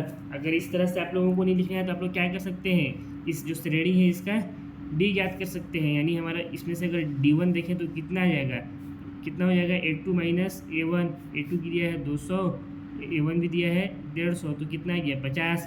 इसी तरह से अगर D2 ज्ञात करें तो कितना हो जाएगा A3 माइनस A2, तो ये कितना आ जाएगा हमारा 250 माइनस 200, या इसके जगह पे आप लोग ये लिख सकते हैं ना, तो ये कितना आ गया 50। तो यहाँ पे हमारा क्या है, चूँकि D1 थोड़ा सा और ऊपर कर देता हूँ इसको, चूँकि D1 बराबर D2, इसलिए दी गई स्थिति का क्रम जो है हमारा आया है, जो ये वाला क्रम, ये क्या है समांतर श्रेणी है। जरूरी नहीं इसको आप लोग एकदम सेम टू सेम जैसा बुक में लिखा हुआ वैसा ही उतारें उत्तर को, आप लोग इसको अपने भाषा में भी लिख सकते हैं ना। आप लोग का आंसर क्या आएगा, उत्तर बिल्कुल सही होगा। इसी तरह से इसका एक आखिरी चौथा भाग बचा हुआ है, उसको भी हम लोग हल कर देते हैं। क्वेश्चन नंबर 1 का चौथा भाग दिया हुआ है, खाते में प्रत्येक वर्ष का मिश्र धन जबकि 10,000 रुपये की राशि 8% वार्षिक की दर से चक्रवृद्धि ब्याज पर जमा की जाती है। तो तो इसमें तो सबसे पहले हमको क्या दिया हुआ है, जमा हम लोग कितना रुपये कर रहे हैं, 10,000 रुपये। तो जो जो हम लोगों को दिया हुआ है पहले उसको हम लोग यहाँ पे लिख लेंगे। तो यहाँ पे लिख लेते हैं प्रारंभ में जमा की गई राशि कितनी है, प्रारंभ में जमा की गई राशि कितनी है, 10,000 रुपये है। तो यहाँ पे लिख लिए 10,000। और ब्याज दर कितना है, 8% वार्षिकी है। तो यहाँ पे ब्याज को भी हम लोग लिख देते हैं। ब्याज कितना है हमारा, 8% वार्षिक है ब्याज, मतलब हर साल हमको 8% ब्याज मिलेगा इस जो मूलधन है इसका। तो अब इसमें हमको क्या कह रहा है आगे, चक्रवृद्धि ब्याज पर जमा की जाती है। तो सबसे पहले तो समझिए चक्रवृद्धि ब्याज क्या होता है। आप लोग इसको पढ़ चुके हैं, लेकिन फिर भी आप लोगों को मैं यहाँ पे थोड़ा सा समझा दे रहा हूँ, अगर आप लोगों के ध्यान में नहीं होगा। तो चक्रवृद्धि ब्याज वो होता है जिसमें हम लोग को मूलधन का ब्याज नहीं मिलता है, जबकि जो टोटल राशि है उसका ब्याज मिलता है। यानी यहाँ पे हमको कितना रुपये दिया हुआ है, इसको ऐसे समझिए, अगर हम लोग शुरू में बैंक में 100 रुपये जमा किए, तो 1 साल के बाद अगर मान लीजिए हमारा ब्याज दर कितना है, 20% है, तो हमको कितना मिलेगा, 100 रुपये का 20% कितना हो जाएगा, 120 हो जाएगा। 100 रुपये का 20% 20 रुपये होगा, और 20 रुपये 100 में ऐड हो जाएगा, यानी 1 साल के बाद हमको कितना रुपये मिलेगा, 120 रुपये मिलेगा। तो जब दूसरे साल हमको ब्याज जब मिलेगा ना बैंक की तरफ से, तो उस 100 रुपये में फिर से 20% नहीं लगेगा, बल्कि इस 120 रुपये का 20% लगेगा। यानी 120 का 20% कितना हो जाएगा, 120 का 20% हो जाता है 24 रुपये हो जाता है। तो यानी 120 का 20% निकालेंगे तो कितना आ जाएगा, 24 रुपये हो जाएगा। यानी अब हमको टोटल कितना रुपये मिलेगा 1 साल के बाद, 1 साल के बाद हमको जो पैसा मिलेगा वो 144 रुपये मिलेगा। कितना मिलेगा, 144 रुपये मिलेगा। अब फिर जब तीसरे साल हम लोग को ब्याज मिलना रहेगा, तो इस 120 या 100 में हम लोगों को ब्याज नहीं मिलेगा, बल्कि इस 144 रुपये मिलेगा। यानी हमको मूलधन के ऊपर ब्याज नहीं मिलेगा, जो हमारा टोटल रकम जमा रहेगा ना बैंक में, उस रकम के ऊपर हमको ब्याज मिलेगा। समझ में आए ना। तो उसी तरह से यहाँ पे भी है, 10% वार्षिकी की ब्याज की दर से 10,000 रुपये, 8% ब्याज वार्षिकी ब्याज की दर से हमारा पैसा चक्रवृद्धि ब्याज के ऊपर बैंक में जमा है। तो 1 साल के बाद हमको 10,000 का 8% मिलेगा। उसके बाद फिर जो 8% हमारा पैसा आया रहेगा उसका फिर 8% मिलेगा। तो इसको मैं यहाँ पे लिख भी देता हूँ। 1 वर्ष बाद ब्याज हमको कितना मिलेगा, प्रारंभ में कितना जमा है, 10,000 है, तो इस 10,000 का 1 वर्ष बाद ब्याज कितना हो जाएगा, यहाँ पे लिख लेते हैं 1 वर्ष बाद ब्याज कितना परसेंट है, 8% है। तो 10,000 का हम लोग यहाँ पे 8% निकालेंगे। 10,000 गुणा 8/100, 8 अच्छे से बन जाए। ये 2 जीरो से ये 2 जीरो कट गया, कितना आ गया, यहाँ पे कितना बच गया, 100 बच गया। 8 से गुणा करेंगे यानी 800। तो 1 साल के बाद हमको 10,000 रुपये के ऊपर जो ब्याज मिलेगा कितना मिलेगा, 800 रुपये। यानी हमको टोटल रकम कितना मिलेगा, यहाँ पे लिख लेते हैं उसको भी। 1 वर्ष बाद मिलने वाली कुल राशि, 1 वर्ष बाद मिलने वाली कुल राशि कितना हो जाएगा। 1 वर्ष के बाद हमको 10,000 पहले हमारा जमा था पहले से, इसमें 800 रुपये हमको ब्याज मिल गया। यानी हमको टोटल कितना रुपये मिल रही है, 10,800 रुपये हमको अभी मिल गया 1 वर्ष के बाद। इसी तरह से 2 वर्ष के बाद हमको कितना ब्याज मिलेगा, तो यहाँ पे लिख लेते हैं 2 वर्ष बाद ब्याज कितना है हमारा। अभी टोटल बैंक में कितना जमा है, 10,800 हो गया 1 साल की में, तो इसका कितना परसेंट हमको ब्याज मिल जाएगा, 8%। तो इसको यहाँ पे लिख लेते हैं 10,800 गुणा में 8/100। ये 2 जीरो से ये 2 जीरो कटा, 108 का 8 से गुणा करेंगे तो कितना आ जाएगा, 864 आ जाएगा। तो यहाँ पे लिख लेते हैं 864। ये हमारा क्या है, ये हमको ब्याज मिला दूसरे वर्ष में। तो 2 वर्ष बाद हमको टोटल पैसा कितना मिलेगा, 2 वर्ष बाद मिलने वाला जो हमको कुल राशि रहेगा वो लिख लेते हैं। 2 वर्ष बाद मिलने वाली कुल राशि कितना हो जाएगा, 10,800 हमारा पहले से बैंक में है, इसमें 864 और 864 और ऐड हो जाएगा। यानी इसको अगर हम इस पर जोड़ देंगे तो कितना आ जा रहा है हमारा, 11,664। कितना आ जा रहा है, 11,664 आ जा रहा है। इसी तरह से ये क्या होगा, आगे बढ़ता चला जाएगा। तो अगर अब हम लोग यहाँ पे संख्याओं का क्रम देखें तो हमारा क्या क्या बन रहा है। शुरू में 10,000 था, शुरू में कितना था 10,000, उसके बाद कितना हो गया 10,800, कितना हो गया 10,800, फिर कितना हो गया 11,664। इसके बाद इसी तरह से ये बढ़ता चला जाएगा। अब इसके बीच अगर हम लोग अंतर देखें तो सब जो संख्या है इसके बीच हर जगह अंतर समान है क्या? 10,000 और इसमें इसके बीच में अंतर कितना का आ रहा है? 800 का अंतर आ रहा है। उसी तरह से इन दोनों के बीच में अंतर कितना का आ रहा है? इन दोनों के बीच में 864 का अंतर आया। तो ये दोनों आपस में क्या है? बराबर नहीं है। तो ये हमारा क्या होगा? ये हमारा समांतर श्रेणी नहीं कहलाएगा। तो इसको हम लोग लिख लेते हैं ज्ञात संख्याओं का क्रम एक समांतर श्रेणी, या इसको हम लोग एपी भी बोल सकते हैं। एपी नहीं है। क्यों नहीं है? चूंकि प्रत्येक अगला पद में या प्रत्येक पद में समान अंतर नहीं है। हमारा समांतर श्रेणी क्या होता है कि जो भी हमारा जो पदों की क्रम दिया है उसमें जितने भी पद हैं उन सभी पदों में संख्याओं का जो अंतर है वो क्या होना चाहिए? समान। और इसमें अंतर समान नहीं है। तो ये हमारा इसका क्या आ गया? आंसर आ गया। या इसको आप लोग चाहें तो D1 और D2 ज्ञात करके भी लिख सकते हैं। यहाँ पे हम लोग अगर इस श्रेणी में D1 ज्ञात करें तो कितना आ जाएगा? D1 बराबर A2 माइनस A1 बराबर 10,800 माइनस 10,000 बराबर कितना आ गया? 800। इसी तरह से अगर D2 ज्ञात करें तो क्या हो जाएगा? A3 माइनस A2 बराबर कितना हो जाएगा? 11,664 है A3 और A2 हमारा माइनस है तो कितना हो जाएगा? 10,800 कितना आ जाएगा? इनके बीच में अंतर 864 का अंतर आ जा रहा है। तो यहाँ पे हमारा जो D1 है और D2 आपस में क्या है? चूँकि यहाँ पे लिख सकते हैं D1 D2 के बराबर नहीं है, इसलिए ज्ञात संख्याओं का क्रम या इसको आप लोग बोल सकते हैं दी गई स्थिति। इसको क्या बोल सकते हैं? ये दिया गया स्थिति से तो ये क्रम हमको ज्ञात है। इसको हम लोग बोल सकते हैं दी गई स्थिति एक समांतर श्रेणी, या फिर उसको शॉर्ट में हम लोग क्या बोलते हैं? एपी नहीं है। ये हमारा क्या आ गया? इसका आंसर आ गया। इसी के साथ क्वेश्चन नंबर 1 हमारा जो है वो क्या होता है? समाप्त होता है। अब इसके बाद हम लोग क्वेश्चन नंबर 2 को पढ़ते हैं और उसको भी इसी तरह से हल करते हैं। क्वेश्चन नंबर 2 में दिया हुआ है दी हुई एपी यानी समांतर श्रेणी के प्रथम 4 पद लिखिए, जबकि प्रथम पद ए और सार्व अंतर डी निम्नलिखित है। यहाँ पे पहला पद हमको दिया है और जो सार्व अंतर यानी डी है, दो पदों के बीच का अंतर, वो हमको दिया हुआ है। तो हमको क्या करना है? प्रथम 4 पद लिखना है। तो समांतर श्रेणी का क्रम रहता है वो कैसा रहता है? वो रहता है, इसको यहाँ पे हम लोग लिख देते हैं, चूँकि समांतर श्रेणी का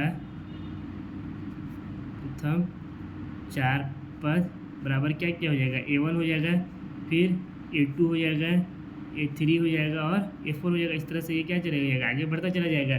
तो A1 तो हमको दिया हुआ है, A1 और A जो दिया हुआ है ये पहला पद ही बोला है, यानी ये क्या हुआ? A1 ही है प्रथम पद। तो A1 हमको कितना दिया हुआ है? A1 बराबर दिया है, A1 बराबर 10 दिया है। तो हमारा A2 क्या आ जाएगा? A2 क्या रहता है? जो A2 रहता है वो A1 और A2 के बीच का जो अंतर रहता है वो क्या रहता है? वही तो D रहता है इनके बीच में। तो अगर हम लोग A1 में प्लस D कर देंगे तो हमारा क्या आ जाएगा? A2 आ जाएगा। तो हम लोग अगर A2 हम लोग को ज्ञात करना रहे तो हम लोग क्या कर सकते हैं? A1 प्लस D लिख सकते हैं। तो इस जैसे हम लोग को अगर D ज्ञात करना था, सार्व अंतर क्या होता है? A2 माइनस A1 होता है, यही होता है ना हमारा सार्व अंतर D। तो यहाँ से अगर A2 इधर छोड़ दें हम लोग तो A1 हमारा क्या हो जाएगा? ये A1 इधर आ जाएगा। तो ये क्या हो गया? D इधर पहले से था और ये A1 इधर माइनस है तो इधर आकर के प्लस A1 हो गया। तो A2 बराबर क्या हो गया? D प्लस A1 हो गया। इसी को हम लोग यहाँ लिखे हैं A2 बराबर A1 प्लस D। तो ये हमारा कितना आ जाएगा? A1 दिया हुआ है 10, तो ये हो गया 10 प्लस D भी कितना दिया हुआ है? 10। तो A2 हमारा कितना निकल करके आ गया? A2 निकल करके आ गया हमारा 20। इसी तरह से अगर हम लोग A3 निकालें तो क्या आ जाएगा? इसी हिसाब से A2 प्लस D हो जाएगा। तो A3 हमारा कितना निकल करके आ जाएगा? 20 प्लस 10। A2 20 दिया था और D कितना दिया हुआ है? हमको 10 दिया हुआ है, यानी A3 हमारा कितना निकल करके आ गया? A3 30 हो गया हमारा। इसी तरह से अगर हम लोग A4 ज्ञात करें तो A4 हमारा क्या हो जाएगा? A3 प्लस डी हो जाएगा। A3 कितना दिया हुआ है 30 और डी कितना दिया हुआ है 10, यानी A4 हमारा कितना निकल करके आ गया 40। तो हमारा जो श्रेणी है उसका क्रम क्या था A1 A2 A3 A4, तो इसमें से क्या आ जाएगा प्रथम 4 5 10 20 30 और 40। इसी तरह से ये क्रम क्या है बढ़ता चला जाएगा। यही हमारा क्या है ये इसका आंसर। इसको हम लोग यहाँ पे AP भी लिख सकते हैं ना, या समांतर श्रेणी बराबर भी, ठीक है।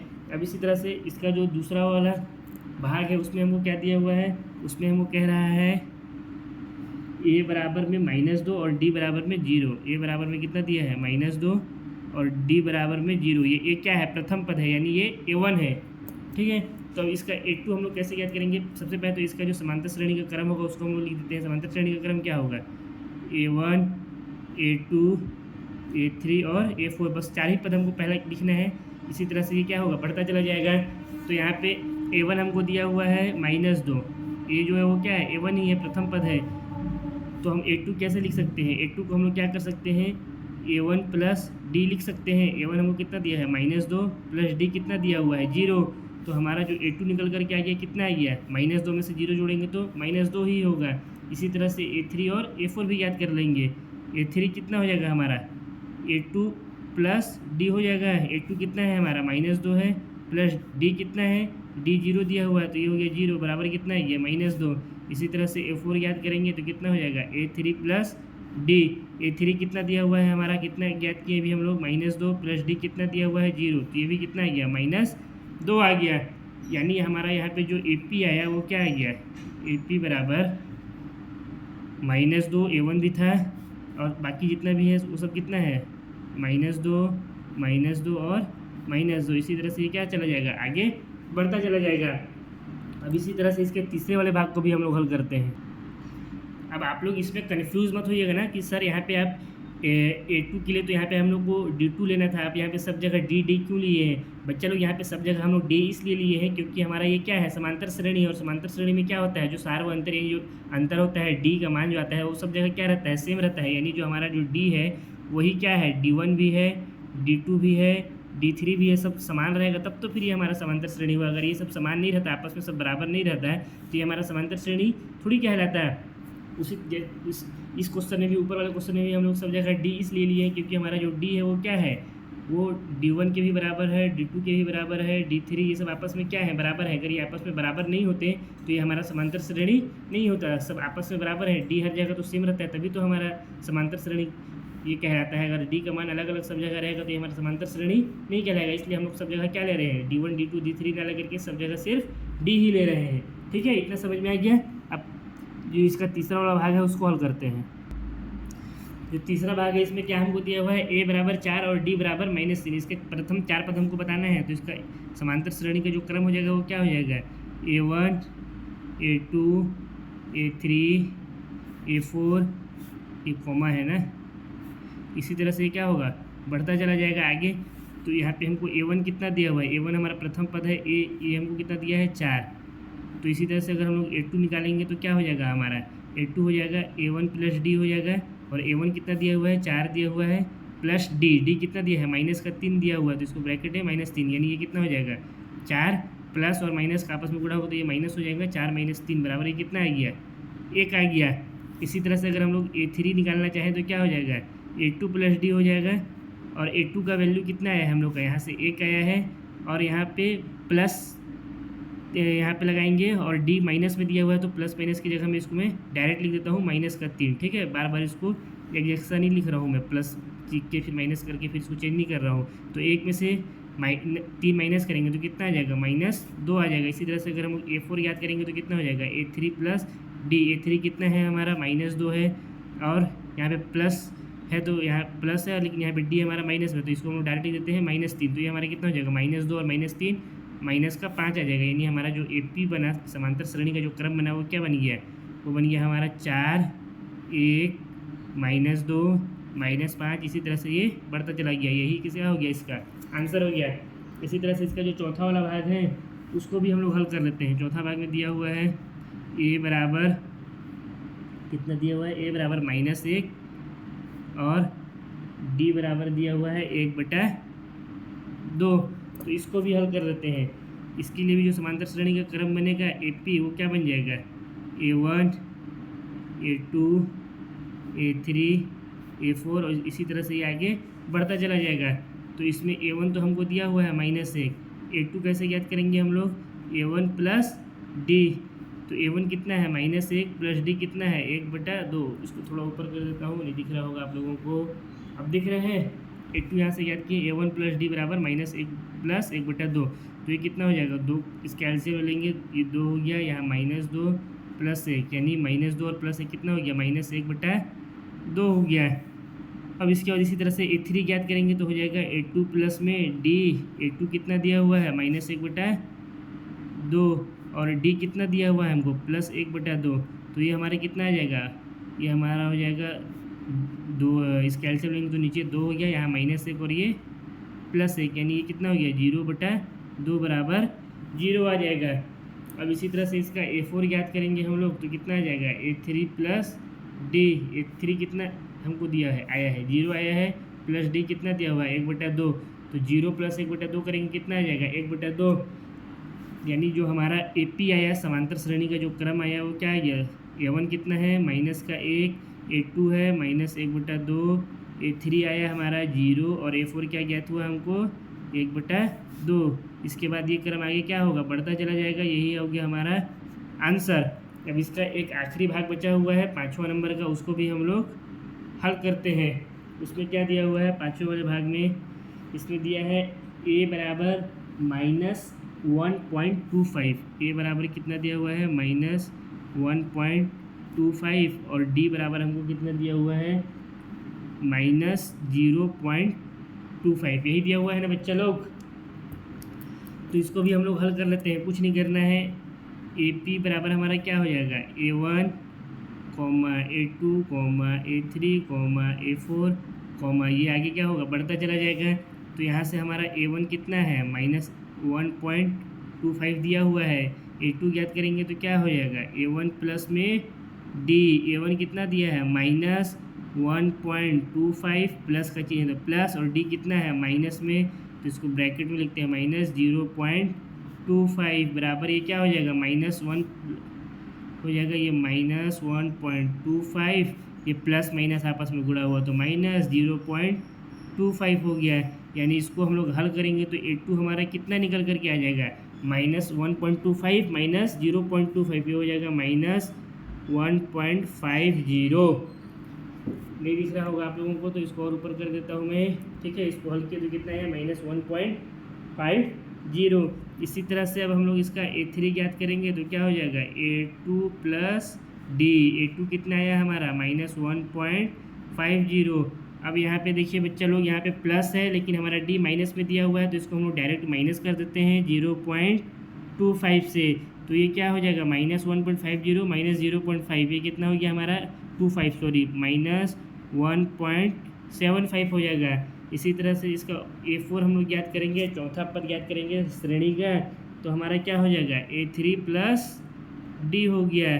A3 हमको कितना आया है -1.75 और हमको कितना दिया हुआ है प्लस D की जगह में है -0.25, तो इसको हम लोग डायरेक्ट -0.25 लिख देते हैं, क्योंकि प्लस माइनस माइनस ही होता है। तो ये कितना आ जाएगा -2.00। तो हमारा जो समांतर श्रेणी का क्रम हुआ, समझे बब्बू लोग कैसे आया, समांतर श्रेणी का क्रम आ गया है। सबसे पहले दिया हुआ था पहला वाला पद -1.25, इसके बाद वाला हम लोग ज्ञात किए तो क्या आया -1.50। थर्ड नंबर का जो A3 आया -1.75 और जो चौथा पद आया वो कितना आ गया -2.00। इसी तरह से ये क्या हो रहा है आगे बढ़ता चला जाएगा, यही क्या हो गया इसका आंसर। इसी के साथ क्वेश्चन नंबर 2 भी आप लोगों का समाप्त होता है। अब क्वेश्चन नंबर 3 को हम लोग हल करते हैं।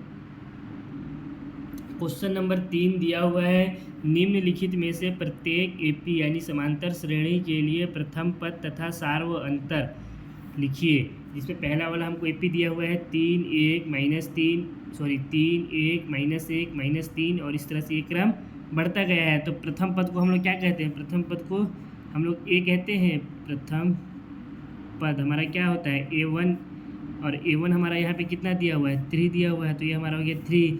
और जो हमारा सार्व अंतर होता है, सार्व अंतर उसको हम लोग किससे प्रदर्शित करते हैं, डी से प्रदर्शित करते हैं। और डी बराबर हमारा क्या होता है, A2 माइनस A1। अगर इसको हम A2 ले लें और इसको A1 ले लें तो ये हमारा क्या हो जाएगा, यहाँ से हमारा आ जाएगा यानी दूसरा पद माइनस पहला पद, 1 माइनस 3 कितना निकल करके आ गया, -2। ये A1 हो गया 3 और D हो गया -2। यही हमारा क्या हो गया इसका आंसर। अब इसी तरह से इसका जो दूसरा वाला भाग है इसमें दिया है -5 -1 3 और 7। तो इसमें प्रथम पद हमारा जो A रहेगा वो क्या निकल करके आ जाएगा, वो हो जाएगा -5 हो गया। इसी तरह से अगर हम लोग D निकालें, अभी हम लोग D इन दोनों संख्याओं में से निकालें। अब चलिए इन दोनों को ले लेते हैं, ठीक है। हर जगह D का वैल्यू जो है वो समान रहेगा, इसमें जो रहेगा वही वैल्यू इसमें रहेगा, तभी ये समांतर श्रेणी है। तो इसमें हमारा दूसरा पद क्या है, 3 है, माइनस इसको चलिए इसको क्या ले लेते हैं, A3 माइनस A2 कर देते हैं, ठीक है। A3 माइनस A2 कर दे रहे हैं, इन दोनों संख्या को हम लोग ले रहे हैं।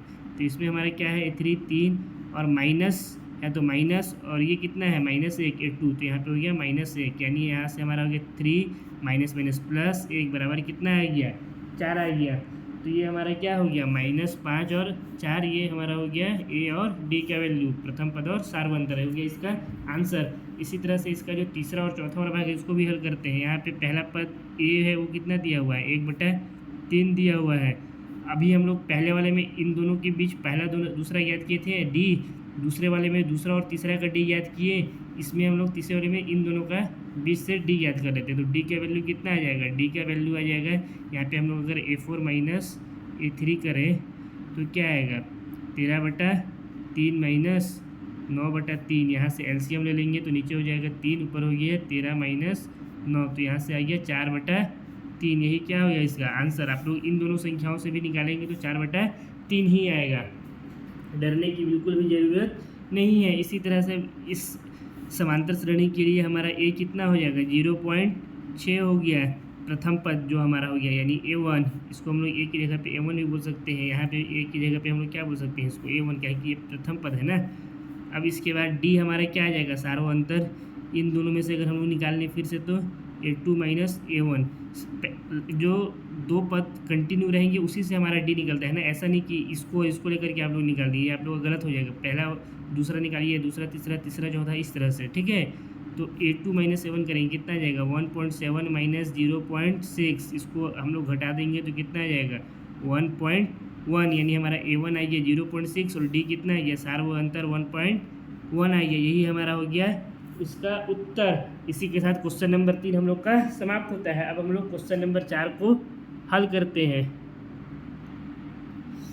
क्वेश्चन नंबर 4 में दिया हुआ है, निम्नलिखित में से कौन कौन AP यानी समांतर श्रेणी है, यदि कोई AP है तो इसका सार्व अंतर ज्ञात कीजिए और इनके 3 और पद लिखिए।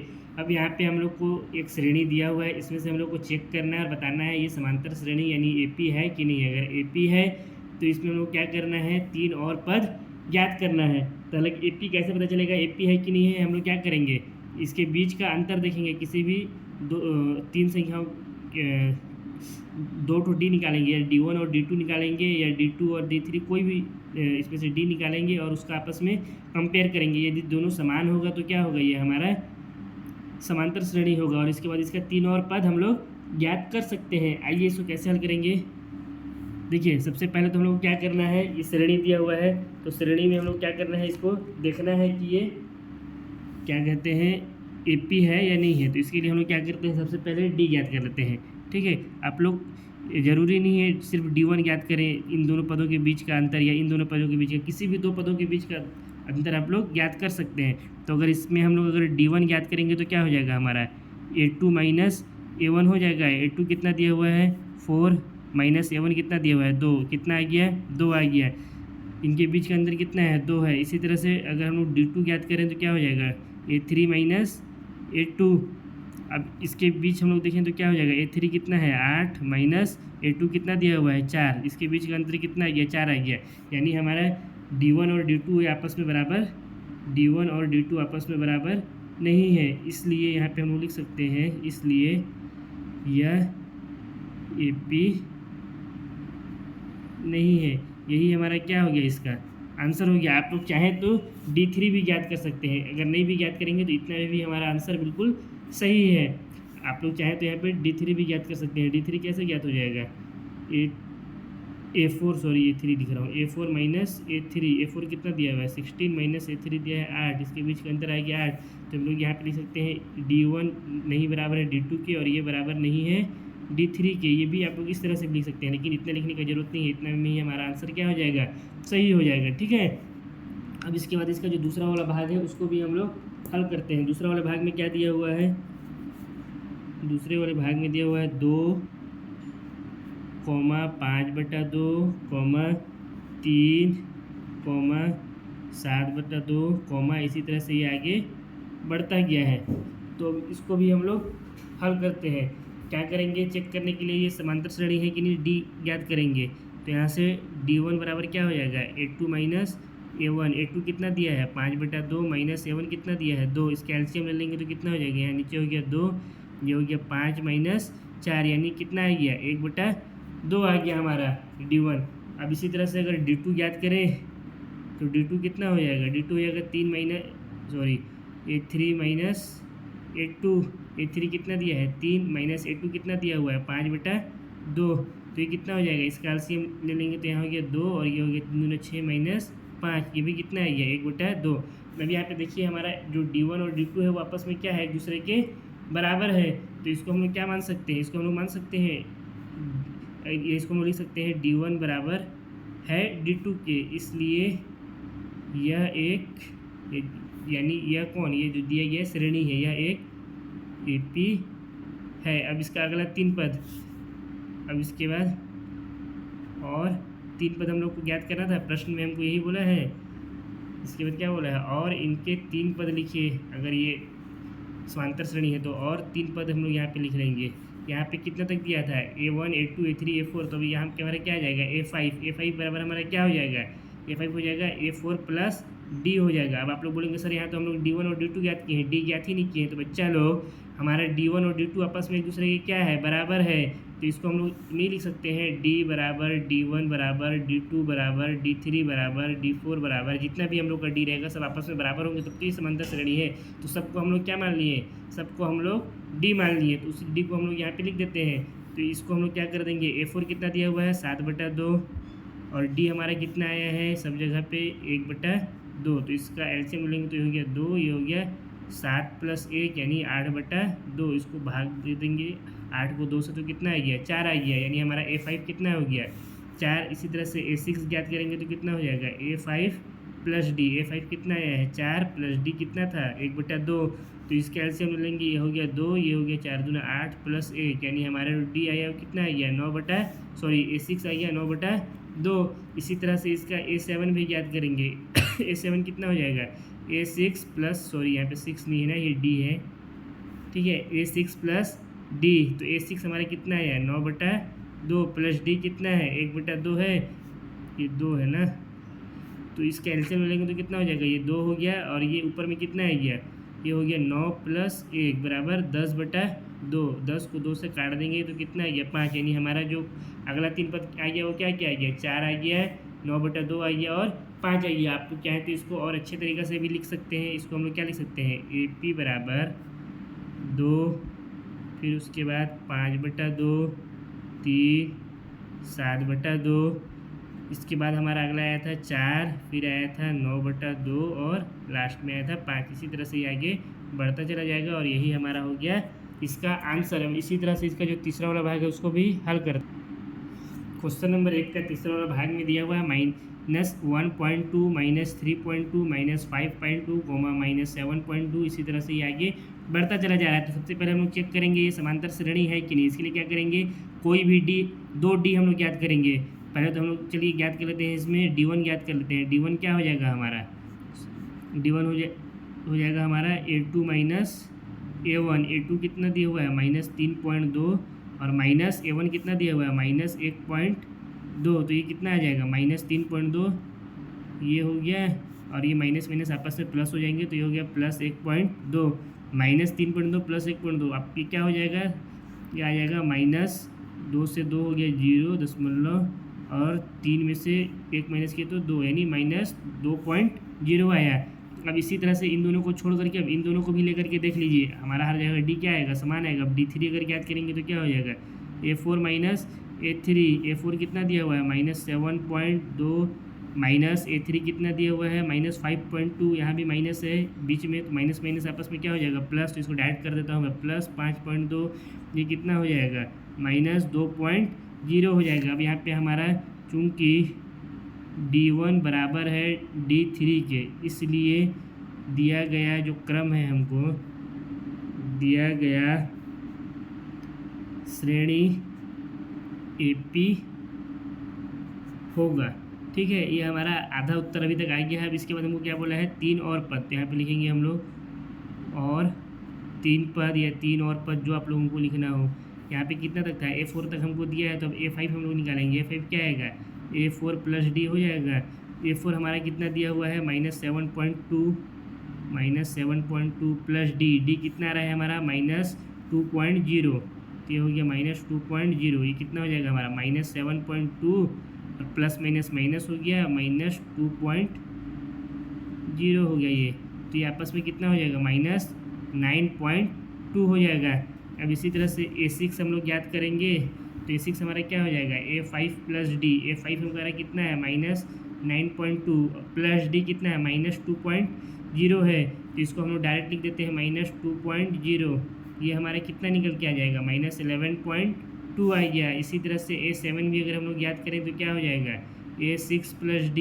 A6 कितना है -11.2 और D है -2.0, तो इसको हम लोग डायरेक्ट लिख देते हैं -2.0। प्लस को यहाँ पे नहीं लिख रहा हूँ, एक बार आप लोगों को समझा दिया है, तो ये कितना हो जाएगा -13.2, ये 13 है। ठीक है, काट के इसको फिर से लिख देता हूँ -13.2, यानी जो हमारा AP का क्रम इसमें बना है, AP का क्रम क्या बन गया हमारा AP का क्रम बना -1.2 माइनस फिर से 3.2 -5.2 -7.2 -9.2 -11.2 -13.2। इसी तरह से ये क्रम आगे क्या होगा बढ़ता चला जाएगा। यही हमारा हो गया इसका उत्तर। अब इसके बाद इसका जो चौथा वाला भाग है उसको भी हम लोग हल करते हैं। उसमें क्या दिया हुआ है चौथा वाला भाग में दिया हुआ है -10 -6, इसको लिख लेते हैं यहाँ पे -10 -6 -2 और 2।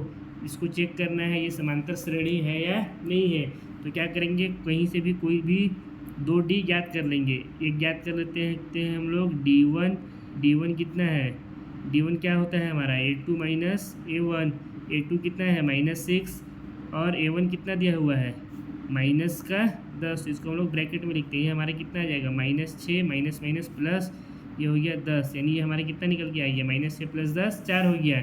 अब फिर से हम लोग D2 याद कर लेते हैं। D2 कितना हो जाएगा A3 - A2, तो A3 हमारा कितना दिया हुआ है A3 दिया हुआ है -2, माइनस का चिन्ह है तो माइनस, A2 दिया हुआ है -6, तो ये हो जाएगा -6, ये हो गया हमारा -2 और ये हो जाएगा माइनस माइनस +6, ये कितना आ जाएगा हमारा 4। यानी हमारा जो D1 और D2 है वो आपस में क्या है बराबर है। आप लोग चाहें तो यहाँ पे D1 बराबर D2 बराबर D3 भी याद करके इसके बराबर ही आएगा। मैं आप लोगों को 100% गारंटी दूंगा, तो इसके बराबर आप लोग D3 भी लिख सकते हैं, लेकिन इतना में भी आंसर आप लोगों का सही हो जाएगा। तो हम लोग इतना में इसको छोड़ देते हैं।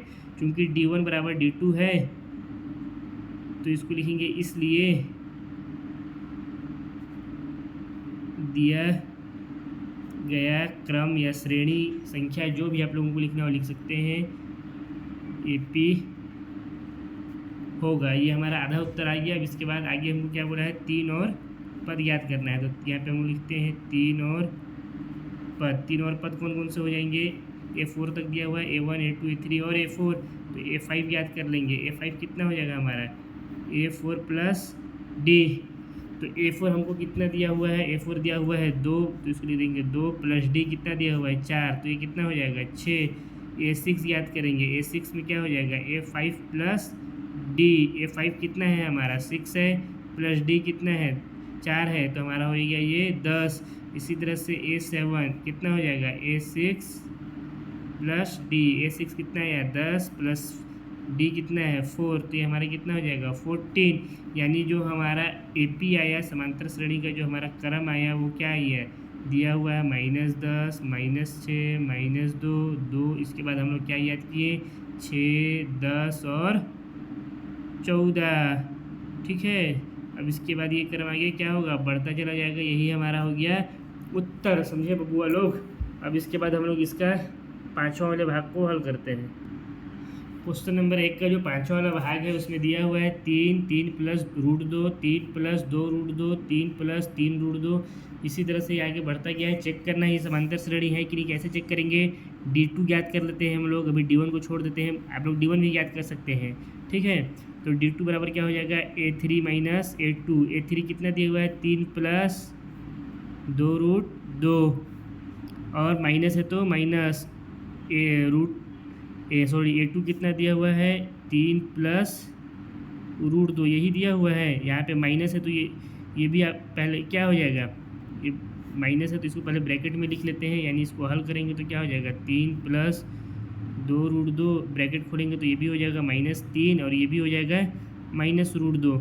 तो ये क्या हो जाएगा, 3 प्लस है 3 माइनस आपस में कट गया, 2 रूट 2 प्लस है माइनस रूट 2 ये माइनस है, यानी यहाँ पे कुछ नहीं, यानी 1 छुपा हुआ है। तो 2 रूट 2 माइनस 1 रूट 2 कितना हो जाएगा, रूट 2 हो जाएगा।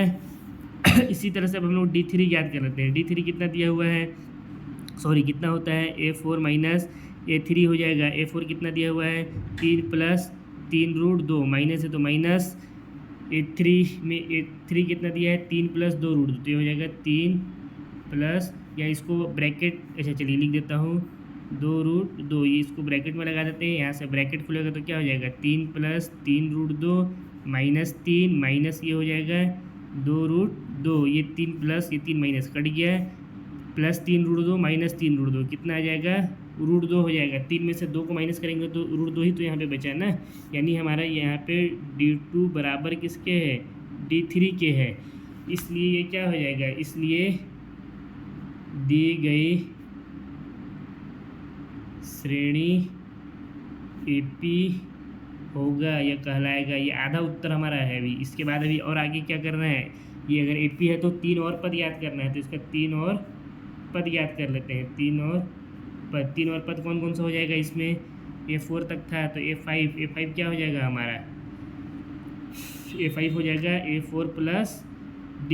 A4 कितना दिया हुआ है, 3 प्लस 3 रूट 2, इसमें प्लस क्या कर देंगे हम लोग, D कितना आया है, रूट 2 कितना आ जाएगा, यहाँ 3 है तो ये 3 हो गया, 3 यहाँ है, 1 यहाँ पे छुपा हुआ है 1, तो ये कितना हो जाएगा, 3 और 1 प्लस 4 रूट 2 ये हो गया।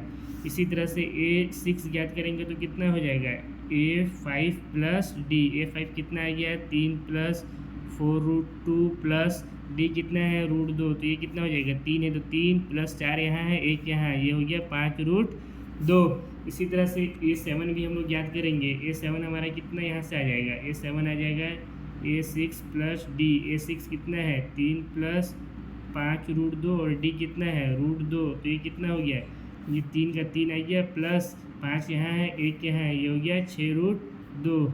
तो ये हमारा क्या आ गया, 3 और पद आ गया। इसको हम लोग लिख सकते हैं AP बराबर जो दिया हुआ था उसको पहले लिख लेंगे, 3 फिर था 3 प्लस रूट 2, फिर ये रूट 2 है ना, फिर था 3 प्लस 2 रूट 2, फिर 3 प्लस 3 रूट 2। उसके बाद हम लोग क्या क्या याद किए हैं, 3 प्लस 4 रूट 2, फिर 3 प्लस 5 रूट 2, फिर यहाँ पे कॉमा लगा करके नीचे लिख देता हूँ 3 प्लस 6 रूट 2। इसी तरह से ये क्या होगा, आगे बढ़ता चला जाएगा और यही हमारा हो गया इसका आंसर। अब इसका एक छठवां वाला भाग है, उसको भी हम लोग यहीं पे हल कर लेते हैं। छठवां वाले भाग में क्या बोल रहा है हमसे, इसमें दिया हुआ है 0.2 कॉमा 0.22 कॉमा 0.222 कॉमा फिर 2 और 2। इसी तरह से ये क्या हो रहा है, अगले बार क्या आएगा, 0.5 टाइम्स 2 आ जाएगा, ठीक है। अब इसको हम लोग को चेक करके बताना है कि ये समांतर श्रेणी है या नहीं है। तो सबसे पहले हम लोग D1 यहाँ पे ज्ञात कर लेते हैं। D1 कितना हो जाएगा हमारा, D1 हो जाएगा A2 माइनस A1। A2 कितना है, 0.22 माइनस A1 कितना है, 0.2। इसको इसमें से माइनस करेंगे तो कितना आ जाएगा, 0.20। अब D2 अगर ज्ञात करेंगे तो कितना हो जाएगा, A3 माइनस A2। A3 कितना है, 0.222 माइनस 0.22 हो गया। इसको इससे घटा देंगे तो कितना आ जाएगा, 0.200। यही नहीं आएगा बबुआ लोग। तो यहाँ पे हम लोग देखिए D1 और D2 आपस में बराबर है नहीं है, तो इसको हम लोग यहाँ पे लिख देते हैं चूँकि D1 बराबर नहीं है D2 के। आप लोग चाहे तो यहाँ पे D3 भी ज्ञात कर दीजिएगा, वो भी इन दोनों के बराबर नहीं होगा, तो यहाँ पे भी आप लोग बराबर नहीं है का निशान लगा सकते हैं। तो ये क्या हो जाएगा, इसलिए दी गई क्रम AP नहीं है, और यही हमारा क्या हो गया, इसका आंसर हो गया। अब इसके बाद इसका 7वां वाले भाग को हल करते हैं। क्वेश्चन नंबर 4 का जो 7वां भाग है इसमें दिया हुआ है 0, -4, -8 और -12। इसी तरह से ये क्रम क्या है, बढ़ता चला गया। तो सबसे पहले इसमें हम लोग क्या करेंगे, इसमें हम लोग D1 ज्ञात कर लेते हैं। D1 बराबर क्या होता है, A2 - A1। A2 कितना दिया हुआ है, -4, और A1 कितना दिया हुआ है, 0। -4 में से 0 को माइनस करेंगे कितना आएगा, -4। इसी तरह से D2 ज्ञात कर लेते हैं। D2 कितना है, कितना हो जाएगा, A3 - A2। A3 कितना दिया हुआ है, -8। माइनस है तो माइनस, A2 कितना दिया हुआ है, -4, यानी माइनस माइनस कितना हो जाएगा, प्लस हो जाएगा। ये प्लस का 4, ये कितना हो गया, -8 + 4, ये भी हो गया -4। अगर इसी तरह से अगर हम लोग यहाँ पे देख लीजिए D3 भी निकाल के आप लोगों को मैं दिखा देता हूँ।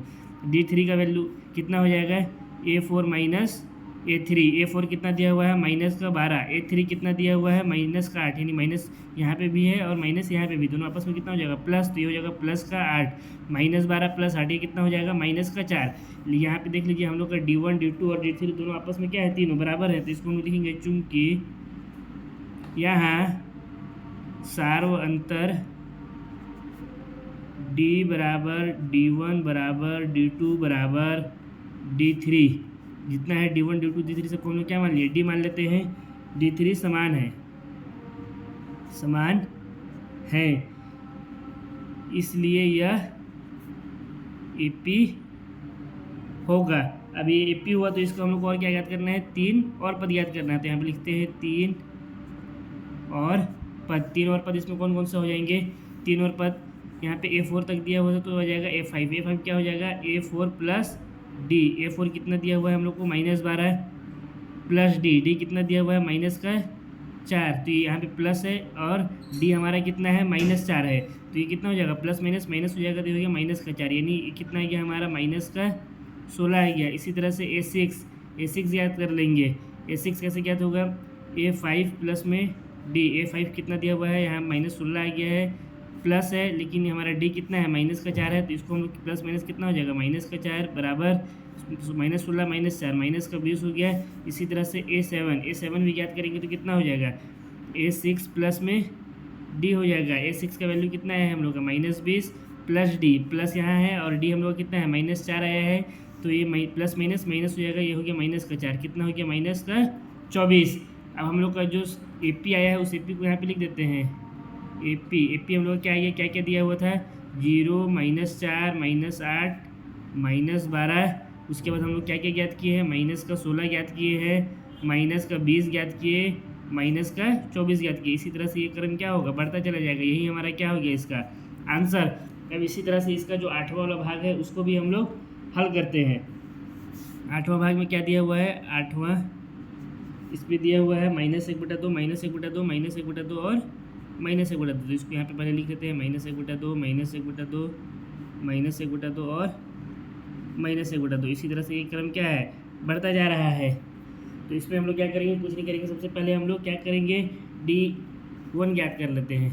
तो इसको थोड़ा सा ऊपर कर लेता हूँ और अच्छे से आप लोग को और अच्छे से समझ में आएगा।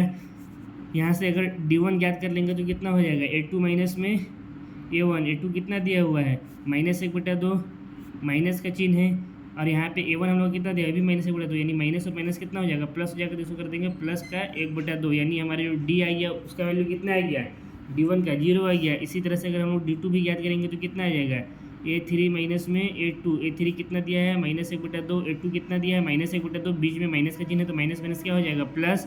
तो हो गया प्लस का 1/2, -1/2 प्लस 1/2, आपस में कट जाएंगे, कितना है, 0। इसी तरह से अगर हम लोग D3 भी याद करेंगे तो वो भी कितना आ जाएगा, 0 आ जाएगा।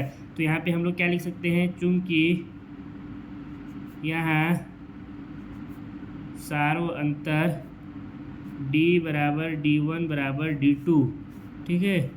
यहाँ पे आप लोग D3 भी लिख सकते हैं अगर आप लोग याद किए हैं तो, समान है, इसलिए यह ए पी होगा। अब ये ए पी हो गया, हम लोग का यहाँ पे क्या हो गया, आधा आंसर आ गया। अब इसके बाद हम लोग क्या याद करना है, 3 और पद याद करना है, 3 और पद।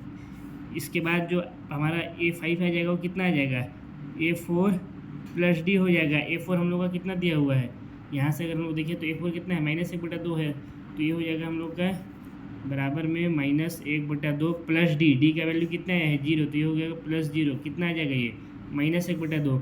इसी तरह से अगर हम लोग A6 भी याद करेंगे तो कितना हो जाएगा, A5 प्लस डी। A5 कितना है -1/2, तो ये हो गया -1/2 प्लस डी कितना है, डी का वैल्यू आया है 0, तो ये भी कितना आ गया -1/2। इसी तरह से A7 का वैल्यू याद कर लेंगे। A7 क्या हो जाएगा, A6 प्लस का डी।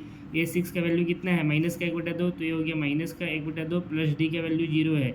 यहाँ से कितना आ जाएगा -1/2। यही हमारा क्या है, इसका आंसर। हमको 3 और पद याद करने के लिए बोला था। आप लोग यहाँ पे भी इसको छोड़ सकते हैं या फिर आप लोग इसको लिख सकते हैं AP बराबर -1/2 -1/2 -1/2 -1/2 -1/2 -1/2 और -1/2। इसी तरह से ये क्रम क्या होगा, आगे बढ़ता चला जाएगा। ये क्या है, ये इसका आंसर। अब इसका जो 9वां वाला भाग दिया हुआ है उसको भी हम लोग हल कर, यहाँ पे हम लोग को दिया हुआ है 1, 3, 9, 27। इसी तरह से ये क्रम आगे बढ़ता चला गया है। तो अब इसको हम लोग यहाँ पे हल करेंगे। सबसे पहले हम लोग क्या करते हैं, D1 ज्ञात कर लेते हैं। D1 क्या हो जाएगा, A2 माइनस में A1, बाद वाला से पहले वाला घट जाएगा। A2 कितना दिया हुआ है 3, माइनस का 1 हो गया, कितना आ गया हम लोग का 2। अब हम लोग D2 ज्ञात करें तो कितना हो जाएगा, A3 माइनस में A2। A3 कितना दिया हुआ है 9 दिया हुआ है, A2 कितना दिया हुआ है माइनस में हो गया 3, कितना है गया 6।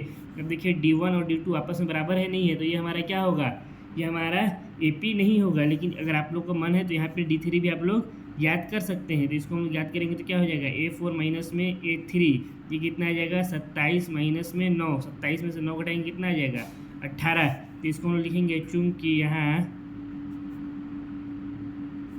सारो अंतर D बराबर D1 बराबर नहीं है D2 के, जो कि बराबर नहीं है D3 के। इसको D यहाँ पे ले भी सकते हैं, सब अलग अलग है, तो इसको यहाँ पे हम लोग D नहीं लेते हैं, छोड़ देते हैं, ठीक है। ऐसे ही D1 बराबर नहीं है D2 के और ये बराबर नहीं है D3 के, इसलिए यह AP नहीं होगा। ये हमारा क्या हो गया आंसर। ये क्वेश्चन यहीं पे समाप्त होता है। अब इसका है जो 10वां भाग, उसको भी हम लोग हल करते हैं। 10वां वाले भाग में क्या दिया हुआ है, A2A 3A 4A, A2A 3A 4A। इसी तरह से ये क्रम क्या है, आगे बढ़ता चला गया है। तो सबसे पहले हम लोग क्या करेंगे, सबसे पहले हम लोग D1 ज्ञात करेंगे। D1 क्या हो जाएगा हम लोग का, यहाँ से D1 बराबर A2 माइनस A1 होगा, A2 माइनस में A1। A2 कितना दिया है 2A माइनस में A1 कितना दिया हुआ है A, कितना हो जाएगा 2A में से यहाँ 2A है, यहाँ 1A है, कितना हो जाएगा A1A। या फिर इसको हम क्या लिख सकते हैं, या इसको हम लिख सकते हैं सिर्फ A लिख सकते हैं। इसी तरह से अगर हम D2 ज्ञात करें तो ये भी क्या हो जाएगा A3 माइनस A2। A3 कितना दिया हुआ है 3A, A2 कितना दिया हुआ है 2A, यहाँ 3A है, यहाँ 2A है, घटा देंगे आपस में कितना आ जाएगा A आ जाएगा। यहाँ देखिए D1 बराबर है D2 के, इसलिए आगे हम लोग को ज्ञात करने की जरूरत नहीं है। यहीं से हम लोग को समझ में आ गया कि ये क्या है AP है। यहाँ पे लिखेंगे, चूंकि यहाँ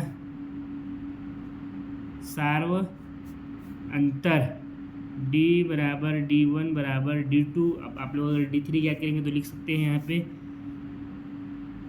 है, इसलिए यह AP होगा। अब यह AP है, तो इसके बाद हम लोग क्या करना है, 3 इसके और पद याद करने हैं। तो 3 और पद हम लोग यहाँ पे याद कर लेते हैं। यहाँ पे लिख दीजिए 9 3 और पद। 3 और पद क्या क्या हो जाएंगे, A4 तक दिया हुआ है, A5 हो जाएगा। A5 बराबर क्या हो जाएगा A4 प्लस D। A4 कितना दिया हुआ है, यहाँ से 4A दिया हुआ है, तो ये हो गया 4A प्लस D। D का वैल्यू कितना आ गया है हम लोग का A आ गया है, तो ये हो गया A। 4A में A और जोड़ देंगे कितना हो जाएगा, ये 5A हो गया है। इसी तरह से A6 आ जाएगा, A6 बराबर A5 प्लस D। A5 कितना दिया हुआ है 5A प्लस डी कितना दिया हुआ है, डी का वैल्यू है 1, ये कितना आ गया 6A। इसी तरह से A7 कितना दिया हुआ है, ये सॉरी कितना होता है A7, ये 7 हो जाएगा A6 प्लस का डी। A6 हम लोग का कितना दिया हुआ है 6A प्लस डी कितना है A, तो ये कितना हो जाएगा 7A। यानी हम लोग का जो AP आया है वो कितना आ गया AP A2A 3A 4A 5A 6A 7A, और इसी तरह से ये क्रम क्या है आगे बढ़ता चला गया। यही हो गया हम लोग का उत्तर। अब इसका जो 11वां वाला भाग है उसको भी हम लोग यहीं पे हल करते हैं। 11वां वाला भाग में क्या दिया हुआ है हम लोगों को, A स्क्वायर A क्यूब और A4। यहाँ पे क्या दिया हुआ है A स्क्वायर A क्यूब और A4। इसी तरह से क्या होगा, ये क्रम आगे बढ़ता चला जाएगा। तो सबसे पहले हम लोग क्या करेंगे, इसमें D ज्ञात कर लेंगे। तो यहाँ पे हम लोग D1 ज्ञात कर लेते हैं, क्या हो जाएगा A2 माइनस में A1। A2 कितना दिया हुआ है A का स्क्वायर, A1 कितना दिया हुआ है माइनस है तो माइनस A है। तो यहाँ से क्या कर सकते हैं हम लोग, A को कॉमन ले सकते हैं। तो यहाँ क्या आ जाएगा, यहाँ बचा A और यहाँ बच गया माइनस का 1। अब यहाँ से अगर हम लोग D2 ज्ञात करें तो क्या हो जाएगा A3 माइनस A2। A3 कितना दिया हुआ है A का क्यूब माइनस में A का स्क्वायर। यहाँ से क्या हो सकता है, A का स्क्वायर कॉमन ले लेंगे तो क्या बचेगा, यहाँ बच जाएगा A, यहाँ बच गया माइनस का 1। अब इसमें देखिए इन दोनों में ये क्या आपस में बराबर है, A-1 तो बराबर है, लेकिन यहाँ कितना है, यहाँ एक A उभयनिष्ठ हुआ है, यहाँ A का स्क्वायर उभयनिष्ठ हुआ है, तो ये आपस में बराबर नहीं है। अगर आप लोग चाहे तो यहाँ पे D3 भी ज्ञात करके देख सकते हैं। D3 ज्ञात करेंगे तो क्या हो जाएगा A4 माइनस में A3। A4 कितना दिया हुआ है हम लोग का A की घात में 4। A3 कितना दिया हुआ है A की घात में 3। यहाँ से क्या कर सकते हैं A की घात में 3 कॉमन निकाल लेंगे तो क्या आ जाएगा, यहाँ बचेगा A माइनस में यहाँ कितना बच गया 1। अब ये तीनों आपस में बराबर नहीं है तो इसको हम लोग लिख सकते हैं, चूंकि यहाँ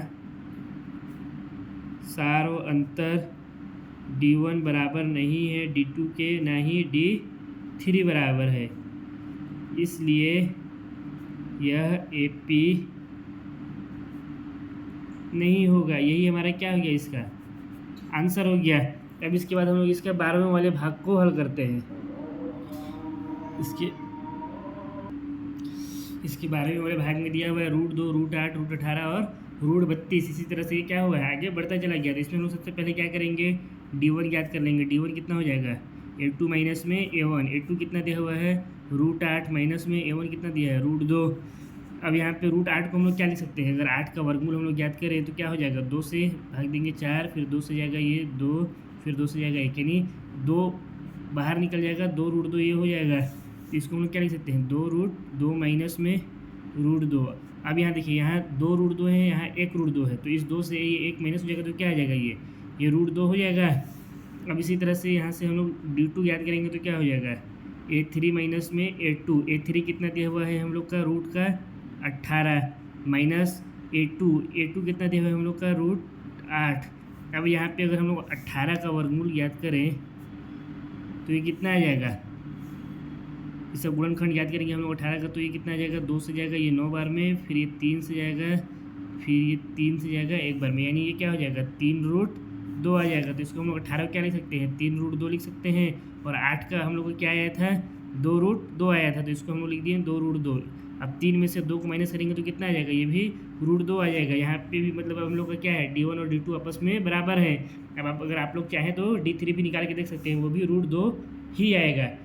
तो यहाँ पे हम लोग लिख सकते हैं, चूँकि यहाँ सार्व अंतर D बराबर D1 बराबर D2 है, इसलिए यह AP होगा। हम लोग का आधा आंसर यहाँ पे आ गया। अब इसके बाद क्या करना है 3 और नए पद याद करना है। हम लिखेंगे 3 और पद क्या क्या हो जाएंगे, A5 हो जाएगा। A5 क्या होगा A4 प्लस D। A4 कितना दिया हुआ है रूट का 32 दिया हुआ है, प्लस D का वैल्यू कितना आया है √2। अगर 32 का हम लोग यहाँ पे गुणनखंड याद करें तो कितना आ जाएगा, 32 का गुणनखंड याद करेंगे तो 2 से ये 16 आएगा, फिर 2 से 8, फिर 2 से 4, फिर 2 से 2, फिर 2 से 1, यानी ये 2 बाहर निकल गया, ये 2 बाहर निकल गया, 2 दूना 4, 4 रूट 2 हो जाएगा, ये 32। इसको क्या लिख सकते हैं, 2 इंटू 2 इंटू रूट 2, यही होगा, 2 दूना 4 और ये रूट 2। तो इसको हम लोग क्या लिख सकते हैं, 32 को, तो हो क्या हो गया, इसको लिख सकते हैं 4 रूट 2, प्लस है तो प्लस, यहाँ पे कितना है रूट 2, तो ये कितना हो जाएगा, 4 और 1 5 रूट 2 हो गया। ये A5 का वैल्यू कितना आ गया, 5 रूट 2। हम लोग आंसर को यहाँ पे भी छोड़ सकते हैं, लेकिन हम लोग का जो प्रश्न में दिया हुआ कैसे है, सारा चीज़ रूट के अंदर है, जितनी भी संख्या है यहाँ हमारे कितना है, रूट के बाहर है, तो इसको हम लोग क्या करेंगे, 5 को रूट के अंदर डाल देंगे। 5 को जब रूट के अंदर करेंगे तो 5 किसके बराबर होता है, 5 बराबर होता है रूट 5 इंटू 5 के। तो इसको हम लोग क्या करेंगे, इस 5 को रूट के अंदर ले जाएंगे, तो इसको हम लोग लिख सकते हैं 5 इंटू 5 इंटू 2, तो ये क्या हो जाएगा, 5 पचे 25, 25 दूना 50, यानी रूट का आ गया 50, यानी हमारा जो A5 आया वो कितना आ गया, A5 बराबर रूट 50 आ गया। इसी तरह से A6 हम लोग याद कर लेंगे, A6 क्या हो जाएगा, A5 प्लस D। A5 कितना दिया हुआ है, रूट 50 है, और रूट 50 से पहले ये क्या था, 5 रूट 2 था, तो पहले इसको हम लोग अभी 5 रूट 2 ही लिखते हैं, क्योंकि हम लोग को फिर हल करने में ये आसान लगेगा। तो इसको लिखते हैं हम लोग A5 की जगह में क्या लिख देते हैं, 5 रूट 2, अभी रूट 50 नहीं लिख रहे हैं, ठीक है, प्लस D कितना है हम लोग का, रूट 2 है, तो यहाँ पे लिख देंगे रूट 2। ये कितना आ गया, 5 और 1 6, 6 रूट 2 हो जाएगा ये, तो इसको लिख देते हैं 6 रूट 2। अब ये 6 को अगर हम लोग रूट के अंदर करें तो क्या हो जाएगा, 6 इंटू 6 इसी तरह से हो जाएगा, तो यहाँ पे क्या आ जाएगा, ये हो जाएगा 6 इंटू 6 इंटू 2, 6 छक्का 36, 36 दूना 72, यानी ये कितना आ गया, रूट का 72। क्या आ गया हमारा, A6 बराबर आ गया रूट 72। अब इसी तरह से हम लोग इसका A7 का वैल्यू याद कर लेंगे, A7 याद कर लेते हैं यहाँ पे, A7 क्या हो जाएगा, A6 प्लस का D। A6 का वैल्यू कितना आया है हम लोग का, रूट 72 आया है, लेकिन हम लोग क्या लिखेंगे पहले यहाँ पे 6 रूट 2, जिससे प्रश्न को हल करना हमारे लिए क्या रहेगा, आसान रहेगा। रूट 72 डायरेक्ट लिखेंगे तो फिर उसका हम लोग गुणनखंड याद करेंगे ही लास्ट में, तो इसको हम लोग लिख देते हैं 6 रूट 2 प्लस D का वैल्यू कितना है, रूट 2, ये कितना हो जाएगा, 7 रूट 2।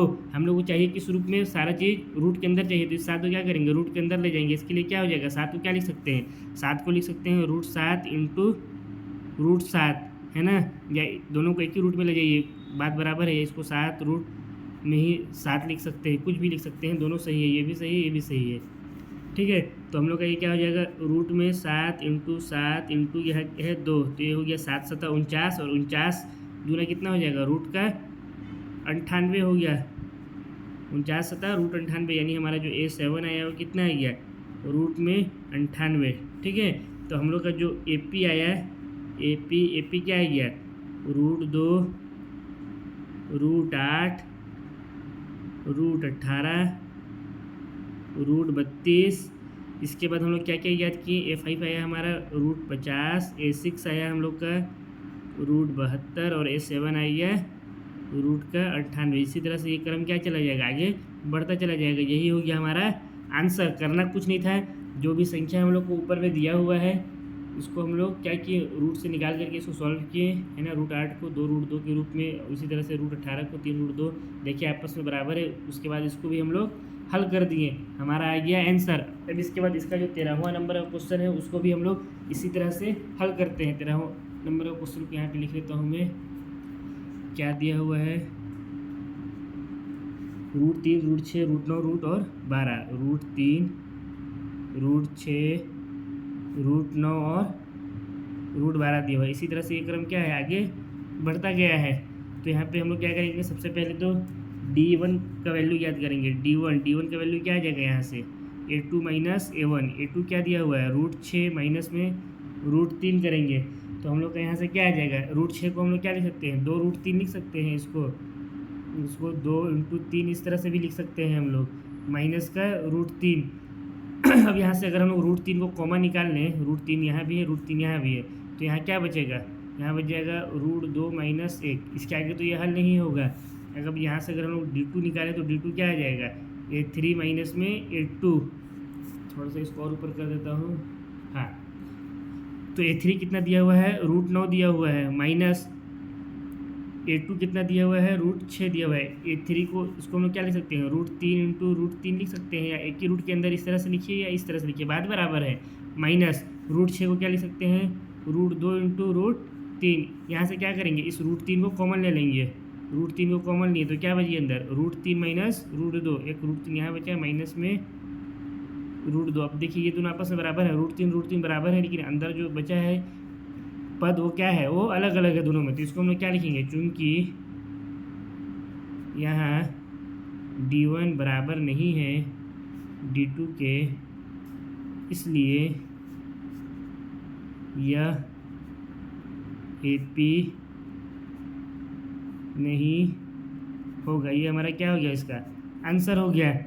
अगर इसका आप लोग D3 भी ज्ञात करेंगे तो वो भी क्या आएगा, इन लोग दोनों से अलग ही भिन्न आएगा। ठीक है, आप लोग वो भी ज्ञात कर सकते हैं। अब इसका हम लोग 14वां नंबर कॉल करते हैं।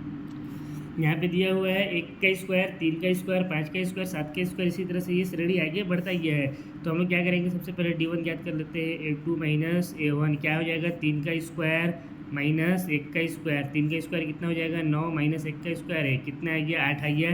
ठीक है, इसी तरह से D2 ज्ञात करेंगे, क्या हो जाएगा, A3 माइनस A2, A3 कितना दिया हुआ है, 5 का स्क्वायर माइनस A2 दिया हुआ है 3 का स्क्वायर, सॉरी ना, तो ये कितना हो जाएगा, 5 × 5 = 25 माइनस 3 का स्क्वायर कितना आ जाएगा, 3 × 3 = 9, ये कितना हो जाएगा, 3 अच्छे से बन जाए बाबा।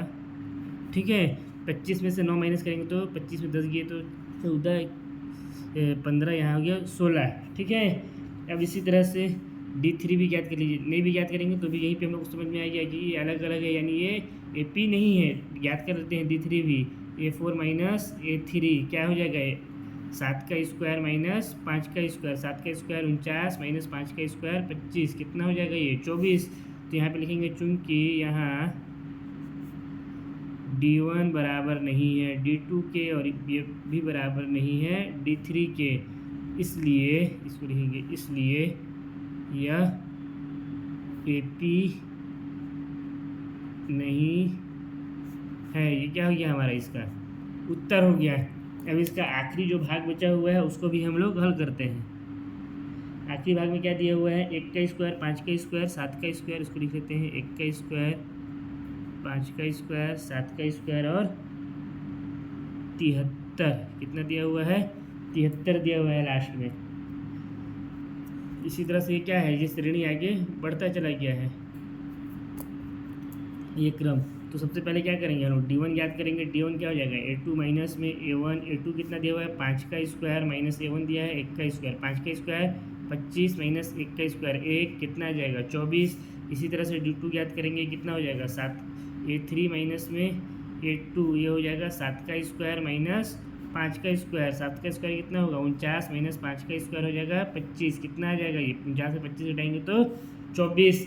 अब इसी तरह से यहीं पे हम लोग को समझ में आएगा ये दोनों बराबर हैं, तो D3 का वैल्यू भी कितना आएगा 24 ही आएगा। आप लोग याद करके एक बार यहाँ पे बता ही देता हूँ, कितना हो जाएगा, A4 माइनस में A3, A4 का वैल्यू कितना दिया हुआ है 73 माइनस A3 का वैल्यू 7 का स्क्वायर कितना हो जाएगा 73 माइनस 49, इसको घटाएंगे तो कितना हो जाएगा, 13 में 9 गए 4 और 6 में 4 गया 2, 24 ही आया।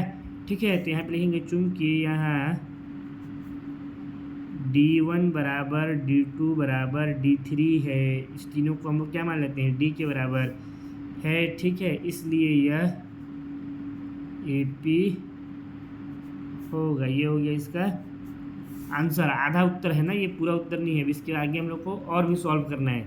क्या सॉल्व करना है, इसके बाद हम लोग को 3 और पद याद करना है। 3 और पद क्या क्या याद होगा, A5 क्या हो जाएगा, A4 प्लस D, A4 कितना दिया हुआ है हम लोग का, A4 दिया है 73 प्लस D कितना आया हम लोग का 24, 73 में 24 को ऐड करेंगे तो कितना आ जाएगा हम लोग का 97। इसी तरह से A5 भी याद करेंगे, कितना हो जाएगा, सॉरी यहाँ पे A6 याद करेंगे तो A5 प्लस में D, A5 कितना आया हम लोग का 97 प्लस D कितना है 24। इन लोग को आपस में हम लोग अगर ऐड कर दें कितना आ जाएगा 121। 121 क्या होता है, 121 होता है 11 का स्क्वायर, भी इसको हम लोग लिख सकते हैं, दोनों सही, ये भी लिख सकते हैं ये भी लिख सकते हैं।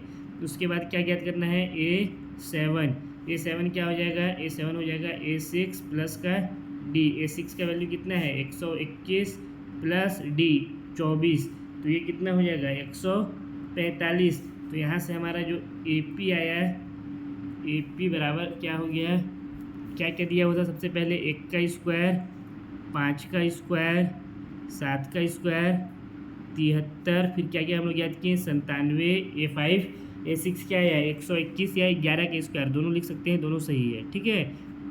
फिर उसके बाद 145, इसी तरह से ये श्रेणी आगे बढ़ता चला गया, यही आगे हमारा क्या है, इसका आंसर है।